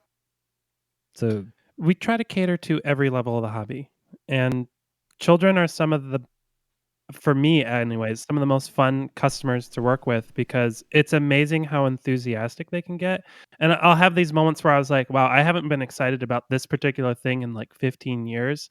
And like, it's that great reminder of, oh, this is something to be excited about. Oh, sorry. Like, Yeah, I found the only people who are upset about not having treasure chests are the parents. yeah. Like kids want to learn and they want to see the things, and they do want like brightly colored fish that are really active. But hey, if you can give them something that's gonna make babies, then like a guppy tank, you can't get much better than that for kids, and they always recognize that that's really cool. I've had 8-year-olds come back and be like, so I was reading this article, and those are some of the best days. Mm-hmm. Yeah, I had like people always assume that kids are so impatient and so unwilling to listen. Like I had a 10-year-old and a 12-year-old come and look at our African cichlid section and be like, you know what? I've got one of these. I really don't want him to fight. I'm gonna come back another day. And I'm like they can make those sorts of decisions. You just got to give them the platform to like have all the information, and they usually make the right choices.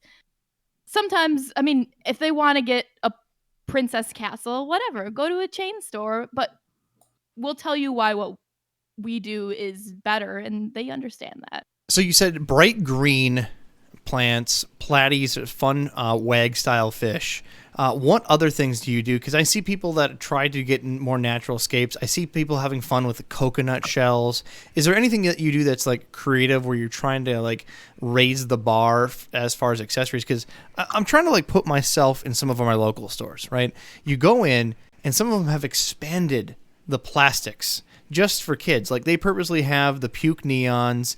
They have these glowing accessories, every type of accessory you can imagine. And it's like you're going down a toy aisle. You're seeing all of these SpongeBob SquarePants huts, and literally all the way down to they're trying to make like aquarium safe Lego accessories. That's just so they're recreating play spaces for their fish, which is not necessarily what's intended. So is there anything special that you guys try to like go above and beyond on a natural scape that's just intended for the more fun details, or is it just centric around making a beautiful scape that is more kid-centric, such as platies? I think that Amy pegged it, that those pink castles and things like that, that it's the parents that want that stuff. When a kid walks in and he sees a beautiful tank, he sees that, or she sees that just the same way that we would. Put a couple of brightly colored fish in there, and that gets their attention, or show them that there's a baby fish in a tank, and that gets their attention in a much better long-term way than a Lego or SpongeBob thing will. Yeah, I've never felt like we needed to reinvent the wheel there. An aquarium is cool just by being an aquarium, and the people who are here understand that too. I think one of our more recent quote unquote crusades has been that we've been trying to bill killifish as an alternative to bettas in a small aquarium, because almost any situation where you could keep a betta healthily in like a 2.5 to like 5 gallon aquarium, there are dozens of killifish that you could keep a pair of in and work with. And it was genuine. I'm still shocked at how open people are to that idea that like there's this alternative to this like industry staple that is like, it's so, I don't know how to describe it, because like I'm always shocked when we try a new idea and everyone is like, yeah, okay. Like, how does that work? That's fantastic. We just had a gentleman talking about killifish in the podcast, and it just hurts my brain. You're seeing I'm gonna call it out. The most beautiful colorations in the freshwater kingdom in killifish species, without bar none, and most of them are unheard of. You don't see them in the trade. Some of them you can only get in auctions. And it's not because of necessarily quantity. It's because it's just intimidating for pet stores for some reason to give them a try.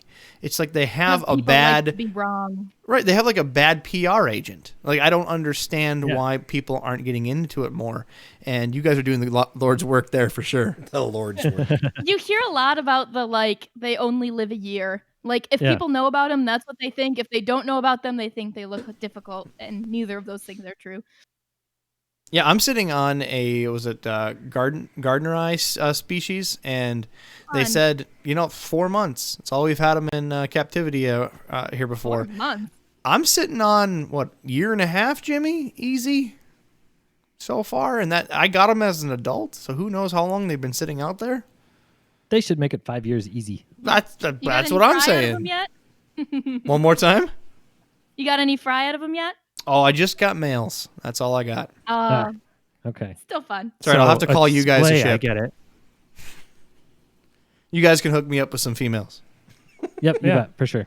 I could hook you all up with some females. Oh, so Don't make promises you can't keep.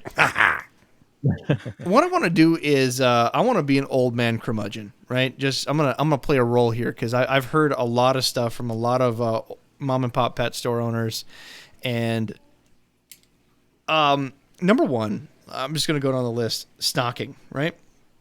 Yeah. Stocking, they feel like they should have only bread and butter stock. That's what they believe that people will sell. It's proven to be the easiest, and they don't want to go out of their comfort zone because the comfort zone can lead to a lot of confusion. They don't want to have to educate the customer. And again, it's another thing that they have to specialize food and care with, and they feel like their overall margins will decrease because of it.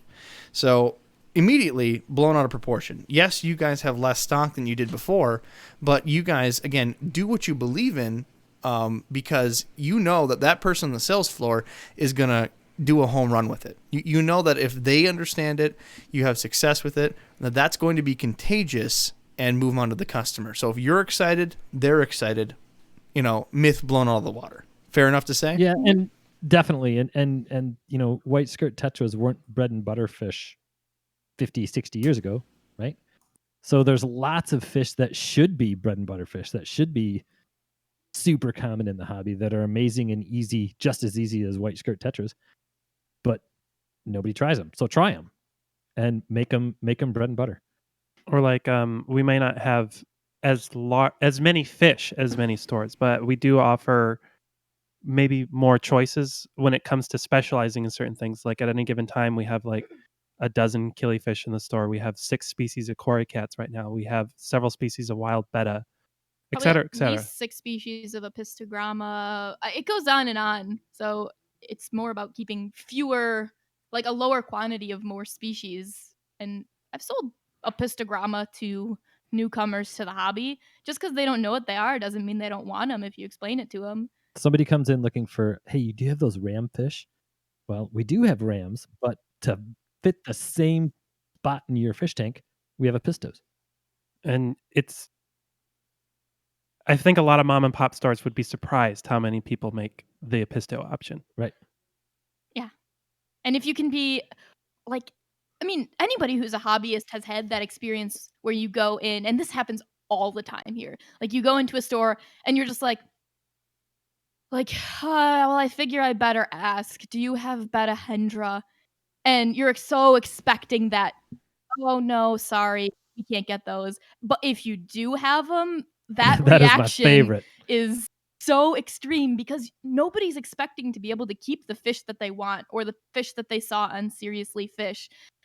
That's not the way that the hobby usually operates. So, that itself just puts like our own stamp on things. Like, yeah, we'll get it. We want it and we can take care of it and we can tell you how to. And people want that reassurance. Yeah, the Betahendra story is actually, I want to harp on that Yeah, one a that's little one bit. of your stories. Because what happened was this guy came in and he asked if we had Betahendra because it's a pipe dream fish to him.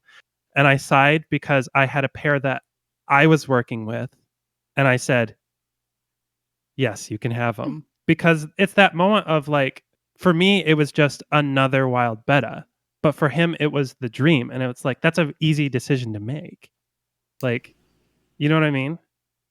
Yeah. You're Yeah, you're the- preaching to the choir here.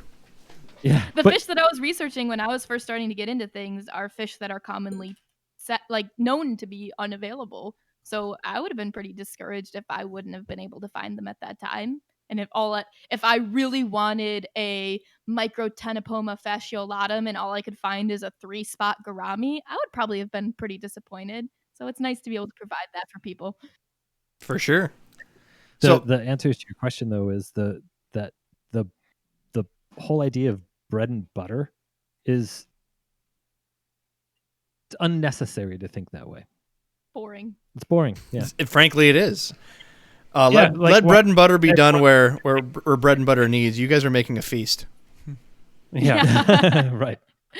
Yeah. So back to the We love every fish. back to old man curmudgeon Rob's here.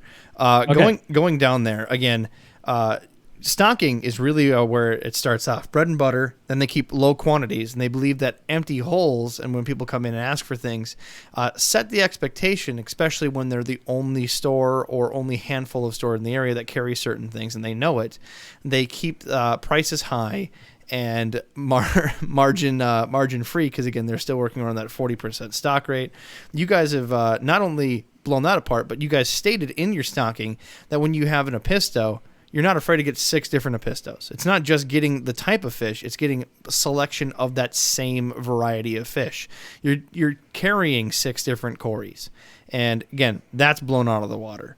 Then we go on to the business model. Being a destination store, I hear people argue with all the time. I've literally heard this, and this hurts my brain. I don't want the traffic.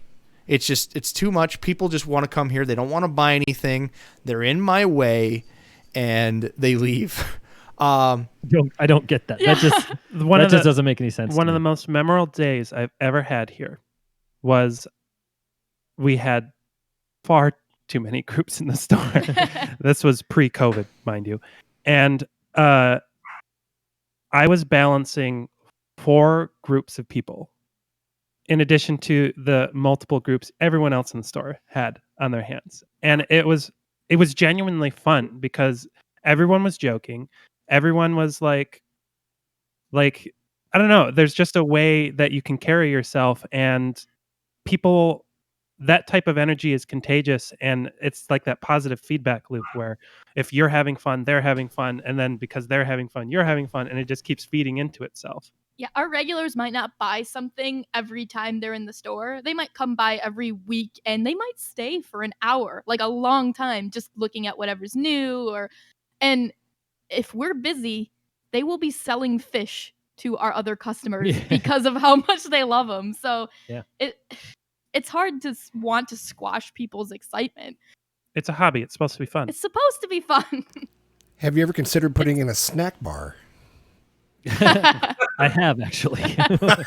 Or maybe a real bar. Yeah. There you go. We do- Have a We couple of do- beers. And look Before around. COVID, we did have a sitting area. Yeah. Actually, Yeah. in some of these destination stores, to go even further than that, I see a lot of them having koi ponds and other things. And just because they get so much traffic, they decided to put up a bubblegum dispenser with koi food. So That makes you a Good crap idea. for money. if people are in your store, I will always argue that curmudgeon is wrong. And that's always opportunities to build a relationship. And, there's times where I've gone to Forest Lake Pets and haven't bought a thing. I don't need it. There's nothing there that I needed. But anytime I go to the cities, I will go there, and if there's something I have to have, it just disappears out of my wallet. It's like it's compulsionary, like I have some sort of disease, and it just makes it disappear. Like they have a magic spell over my wallet, and that's what it does to all of your customers. If they're in there, they spent an hour, they went home, they're going to tell their friends. They're going to show their pictures on Facebook. It's going to better you somehow, if not the dollar dropped on that occasion. So, old man curmudgeon out on that one as well. Yeah, we were just having a conversation about how many people feel guilty for asking us questions or like for buying stuff. Like Right. I like don't where are you get it. going where people don't want to take your money. Like, give me your money. Let me talk to you. Like, I had a guy that wrung out 3 times today because like twice on his way out he realized there was something else he wanted. yeah. And he was like, "I'm sorry to interrupt again." And I'm like, "Please interrupt." Keep spending money. Yep. What else does old man curmudgeon have to say? Old man curmudgeon. All right, old man Robs. Right, definitely sees that your quarantine process is crazy. It is. He believes firmly that it's nonsense, and why make people wait when they could spend money now on something, and if it dies, so be it. I'm going to have that customer back buying it again. Clearly, that's been blown out of the water and should have been from the get-go. Anybody that's thinking about that process, you respect the return customer. You're doing the best for the customer, and above all else, you're doing the best for the fish. You guys shattering the word shrink and calling it what it is, that there's no acceptable loss of life, and you did the best for every fish that you can. Honestly, I'm beside myself in a chair. That is the way you're supposed to think about it. I've just been in this weird corner for way too long, apparently. They're living beings. They have their own equivalent of hopes and dreams, and I think we all need to respect that. You're gonna make me cry on that one. All right, so old man curmudgeon Rob's out on that one as well. So Betta goes off to college. It's where, like, what comes when, like, everyone who works here is a hobbyist or has the potential to be one. Like, there's a certain type of person who, like, will really latch onto this as, like, almost a way of life. Yeah. Like, just, like, caring about it and, like, advocating for better use of our wild ecosystems, and, like, all of that stuff works together so that we can build a better hobby, like one that's sustainable, one that doesn't just like bleed dead fish everywhere, one that doesn't just leave, like, I think the average lifespan of an aquarium hobbyist is like 6 months. What is that? Something ridiculous. Yeah, it's like something that. ridiculously low, where like an established tank should be set up for years, but so many people just fail and give up. And how can an aquarium store survive if all of its customers fail and give up? It's not infinite. We get into this hobby because we want to keep fish alive, and I think a lot of stores set up their customers for failure by not giving them the resources they need to do that, because you're not going to have a return customer if they cannot keep that organism alive. You get into fish because you like them. You don't enjoy killing them. You never, like, that's something that you should never get over. Yeah. Well put. I've never gotten over it. So back to old man curmudgeon, right? He also has a firm belief on the design of your store specifically. Not just that it's a destination store, because clearly if I have a lot of different selection and they're all healthy, that's a destination store of and of itself. But you guys decide to take it the extra mile and decide to escape all of these as though I was trying to make a masterpiece in my own home. Number one, having escapes make it hard in their mind to sell individual plants, individual accessories, and of course, trying to scoop fish out of escape. It's going to take me time. I'm going to have to fight around plants. I'm just having bare bottoms and screw you. All right, that's a huge fundamental. And at most, what they'll have in these stores is one tank, and you'll see it almost in every one of these long-term stores, not just this fly-by-night stores. They'll have one tank where they'll show this big, beautiful community tank, and there's a sticker on it, and it says "not for sale," and it just blows your mind because that's the one fish I wanted. What could have been. I think old man curmudgeon needs more practice catching fish. You can definitely tell the newbies from the people who've been here for a while, and speed of catching fish. So you're not throwing it is cyanide possible in the to tank. catch 10 neon tetras out of a heavily planted aquarium. It's even possible without uprooting any plants, but that's like pro level. That's the true skill there. So who's the best catcher there? Catcher in the rye. We might have to have a competition there. Amy does have might. some mad skills, but Does she? I have like decades of experience. I have nothing, like no ability to do the two-hand method. So I might be the best single net catcher here. Hold on. The two-hand method? The two-net system? Yeah. Oh, okay. Right. Two-net system. Yes. Like we're barehanding these things because I'm not good. She's like Some Shrek, fish- where she just puts her face in the water and comes up with a trout. I have Hey, there are plenty of fish I do have to catch by hand. Hill stream loaches. Oh yeah, You got to Hillstream catch them loaches. by hand. Plecos a lot of the time. You got to catch them by hand. I still haven't gotten over the one time I had to manhandle a 2-foot-long tiger shovel nose. Oh yeah, yep. There's not any other way to catch one of those.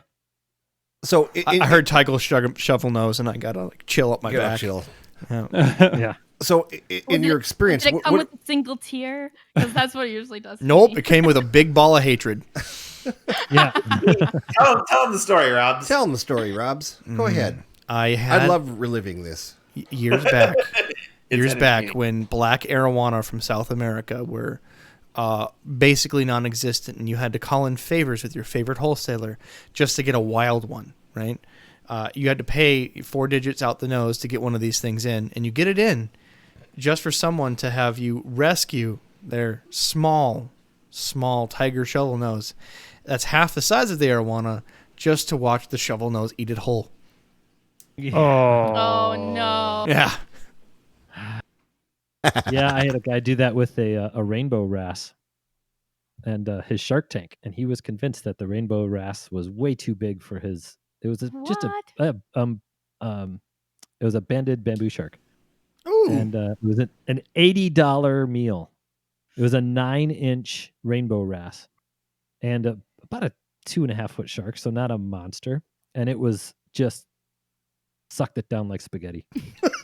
Yeah, mine was a $1,200 meal. Oh, I'm finally getting to the point where I can Sorry, talk that about gave me numbers. chills. Oh Yeah. yeah. Wait, was that your 1,200 or his 1,200? It was my 1,200. Oh. no. Yeah. Yeah, at least this was the customer, and I even warned him that there's a risk that your sharks will eat it. Nah, they'll be fine. So he brought it home and watched it Yeah. happen. Well, For the record, for anyone listening at home, the question is not can it eat it. The question is will it try. Right. If it tries, still got a dead fish. Doesn't matter. The question is, when will it eat it? It might not be now, but it'd be Yeah. 6 weeks when it gets bigger. I feel like we interrupted what you were about to Yeah. say, though, when you first mentioned the shovel nose. Oh no, that was the story. We were just talking about manhandling fish. Yeah. Gotcha. Yep. Well, that back was to it. Sometimes nets aren't viable. Old man curmudgeon Rob. So in doing this design, right, we're gonna pick through every one of like the stereotypical. Oh, I don't want to do it your way. So we went over that catching fish, get better. All right, stop sucking. Number one. Yeah, Yep. pretty much. Also, that escaping a tank makes it impossible to sell plants. When you're doing an array, how do you know it's by a bundle, by a pot? Generally, they put them in bags, they put them in plastic pots, and they put little tags on them to make sure they're nice and clumped out of each other. How do you, in an escaped environment, sell plants where they're already planted and escaped? So the scapes are definitely simple. We're not talking, something you'd enter in an AGA contest. I don't know. I've seen But- your pictures on your website, man. They're pretty nice. I think that sells plants like better. We have a label on the tank that says what the plant is. We keep them in their clumps. We don't really sell. Well, we sell some potted plants, but not much. But even if it's a potted plant, you just put it behind a rock so you can't see the pot. So Keep the lead on the clump and plant the clump. I The think argument the is- trick here is a lot of our new people that like breaking period with aquascaping is figuring out how to hide seams like that. Yeah, Mhm. yeah. And so if the plants already look good in our tanks, they're going to look better in theirs. Yeah, I think part of the difference is too that if somebody's in our store shopping, we're not going to put a staff member on top of people like hounding them the entire time, but there's always going to be someone around. And so if people don't know what things are or whatever, we say, "Hey, these are the tanks. Everything in this tank is for sale. Ask me if you have any questions." And we ask every customer who's looking for plants, "So what's your lighting setup like? So how are you running your tank?" And so if they say, "Hey, what's this one?" and point, then we can say, "Oh yeah, this is that, and you probably can't grow that," or "This is that, and that would be a great fit for you." So it's more about like working with people on an individual basis to make sure they're getting what they're looking for versus like you can label something as well as you want and people are still going to have no idea if they can grow it. They just know that's pretty, I want it. I think that's an interesting if it way of looks- doing it. Scape Yeah. the tank around selling, but still make it look like escaped. That way it can go in clumps. That really does answer the question. That's the idea of me going over curmudgeon Rob's, is trying to get these questions answered. So when we get feedback, we can be like, hey, This is what they're doing. This is why it succeeds. So the last part of doing that is, of course, maintenance. Old Man Curmudgeon Robs believes that all he has to do is a water change. And heck, he doesn't have to do that as long as the filtration's working right. He can just drain it out the back of the filtration system and not have to ever put his hand in the tank unless he's scooping out for money. So if you have a planted system in his mind, not planted system, scaped in any form, you're now making more work for Robs. I would never be able to get around somebody who just drains the back of a system for their water changes. That, yes, the way we do it is going to be more work, but to vacuum a little bit while you're doing a water change, vacuum around escape. You don't have to vacuum around the plants. The plants love the nutrients that the fish poop has. So you vacuum a little bit and it's plenty. Yeah. And I mean, it's also the time of, here functionally it's the time of the people that are specialized in working in those things, and it's good because, like, I'm not the best planted aquarium person, at least when it comes to biology and plants, but people like Ben and Sally and Amy, they're much more qualified to deal with that. So it allows your employees to specialize in the things that interest them the most. We have one person who her entire job is selling, making corals look pretty, and taking care of them. And she likes corals, so she fits in just great there. And we have the same person for plants. And actually, we have a person who is specialized and dedicated towards water changes and maintenance. That is her job, is to do the water changes. It's not a 15-year-old kid that's doing 10 hours on the weekend. It's, somebody who is experienced with that specific thing. You have a maintenance department? We have a maintenance. Well, I guess we could say that. There you go. You have a maintenance department. Yeah. We have a maintenance Mara. Yes, we do. And she's tremendous, and we couldn't live without her. You have a quarantine department, a maintenance department. You also have a podcast department. We have a plant propagation department. We have a coral propagation department. And it's individuals who are passionate about those individual sections of the store. Yeah, wonderful. A person who's passionate about making something work is invaluable to anything. And then the tanks always look amazing, which nothing sells plants. We sell a ton of plants. It's ridiculous how many plants we sell. And nothing sells plants better than amazing looking plants. Nothing sells fish better than fish that look great in an aquarium. And they look best in an aquastaped aquarium. Yeah, planted tanks make fish look better. Full stop. Yeah. Well, let's go to the last point, that Old Man Curmudgeon Robs, because he's frankly getting angry in the corner, wondering why in the world he hasn't been doing this the entire time. So the only other thing to pick on that I see in this scenario is you guys are setting up full systems. They're not necessarily Mars racks, recirculating systems, although it could be. You have the option. But the point is, in your store, to make custom stands, full-on scapes, so the entire gallery shows the tank displayed as though it would be in their own home. So Old Man Robs sits there and looks at that and going, I didn't go to art gallery school. I went to retail business school. And retail business school taught me that my square foot should make me money per square foot. And I need to cram as much shit into those spaces as possible to make my money. So if I'm wasting all this space by putting spacing, single stands with displays, that I am not getting my biggest bang for my buck, and it's a waste of space and I should be making more. Besides the point that me doing these displays, I don't make money off of selling them. There's no way that someone's going to come in, pay me for the entire setup, and I'm going to make money and have people haul that out, escape it when they get there correctly, and put the fish in. And I just want to have my hands out of the business because, again, it's just too much work.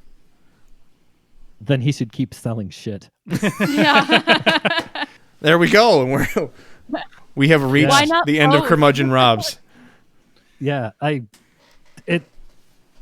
to go sell batteries or go sell car parts or go sell, go run a grocery store. If you don't like what you're selling, if you don't believe in what you're doing, this isn't a business. I don't know any store owners that are wealthy. I know some that do just fine, but not wealthy. If your goal is to go out there and have a business model that's going to make you darn rich, I don't think this is the way to do it. But if you're going to try and make something better and make a decent living at it, then find a way to do it right. Good advice. It took me, what was it, 6 elements of curmudgeon Robs to get that line out of him. I'm proud of myself. Yeah, I wanted to reach over. I wanted to reach over and just strangle you. Those are every point that I made tonight. Every point that a real curmudgeon has talked to me about and tried to preach to me, and why these destination stores do it wrong. It's a waste of time. We get cynicism. Like, it can be, I mean, right now we've got piranhas in the store. That can be discouraging because it's 10 no's to 1 yes, right? Right. And you get the thought that, like, nobody's ever going to want to do this right, or I cannot get through to people. And then I mean, I had a kid today who was saving up for a Fluval Evo so he could figure out how to do saltwater because he loves the tank he has now. And I'm like, maybe the piranha guys don't get to me so much. Yeah. I'm sorry, that hit my funny bone. Yeah. Well, Yeah. guys, I gotta say thanks for coming on. Thanks for being the punching bag for curmudgeon Robs, and really enlightening. If someone's listening to this, they're opening a store, considering opening a store, or have had a store long term, take this as the jolt in the pants. Do it right. Find new ways to make your place the destination store. Again, people coming to your store is never bad, and money will come as long as you're doing it correctly. Take the extra mile. Don't treat fish like shrink. And above all else, have fun and be passionate while doing it, like these fine gentlemen we're talking to. Any other notes that we've seemed to miss this evening? I think you guys nailed it. Well, one other point, I can't not talk about the people that work here.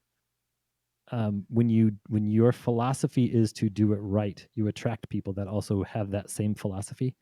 And when everybody does it right, it's better. When curmudgeon Rob is going to have a curmudgeon-like attitude, he's going to attract people that are curmudgeons.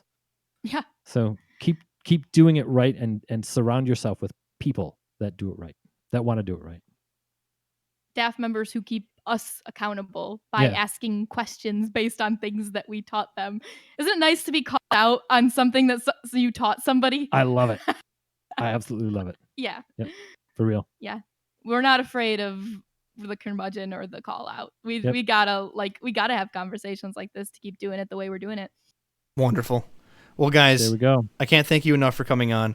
If you guys want to keep following these guys, they have a fantastic podcast. I think you guys are in your 20-ish episodes on your watercolors. This one will be 25 coming up. 25 coming up.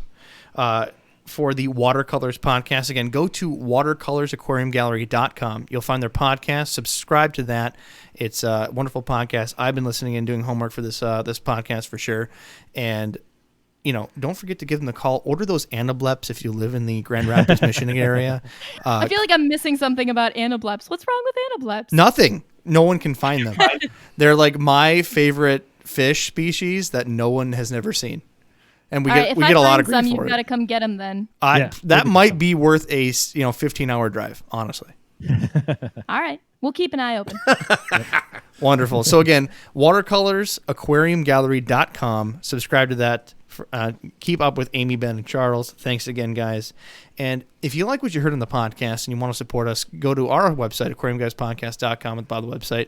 You'll find our information. Support our sponsors, bar none. Get some merch. Otherwise, you can throw us a couple bucks to keep the lights on. We appreciate that. But always share the information. That way, Jimmy can finally be embarrassed of his jokes he makes on the podcast. My jokes are the best jokes. Happen. What's that, Hey, Adam? thanks a lot for having us on tonight, guys. This has been a lot of fun. Yeah, it's fun. Well, Told again, you, we our love pleasure. talking about ourselves. We might have to do it again. I feel like we need to go more in depth and have a quarantine episode. We're gonna get beaten up about this now. I hope so. Yeah, I love that. I can always talk about quarantine. Yep. Yeah, like people hadn't had enough of quarantining here in 2020. Yeah. In I honor, really think people want to listen about wants to hear. quarantining. in honor of COVID, we're having a second episode with watercolors. They've got Charles locked up down in the Depressing damn as basement. possible. We were. Let's talk about dead fish all day, guys. That sounds awesome. Yes. All right. Well, again, thanks so much. Adam, you got any other points? No, I'm He's good. All right, Jimmy. Let's get one more McRib before they close it down, and we'll see you guys next week. Adios. All right, we are off.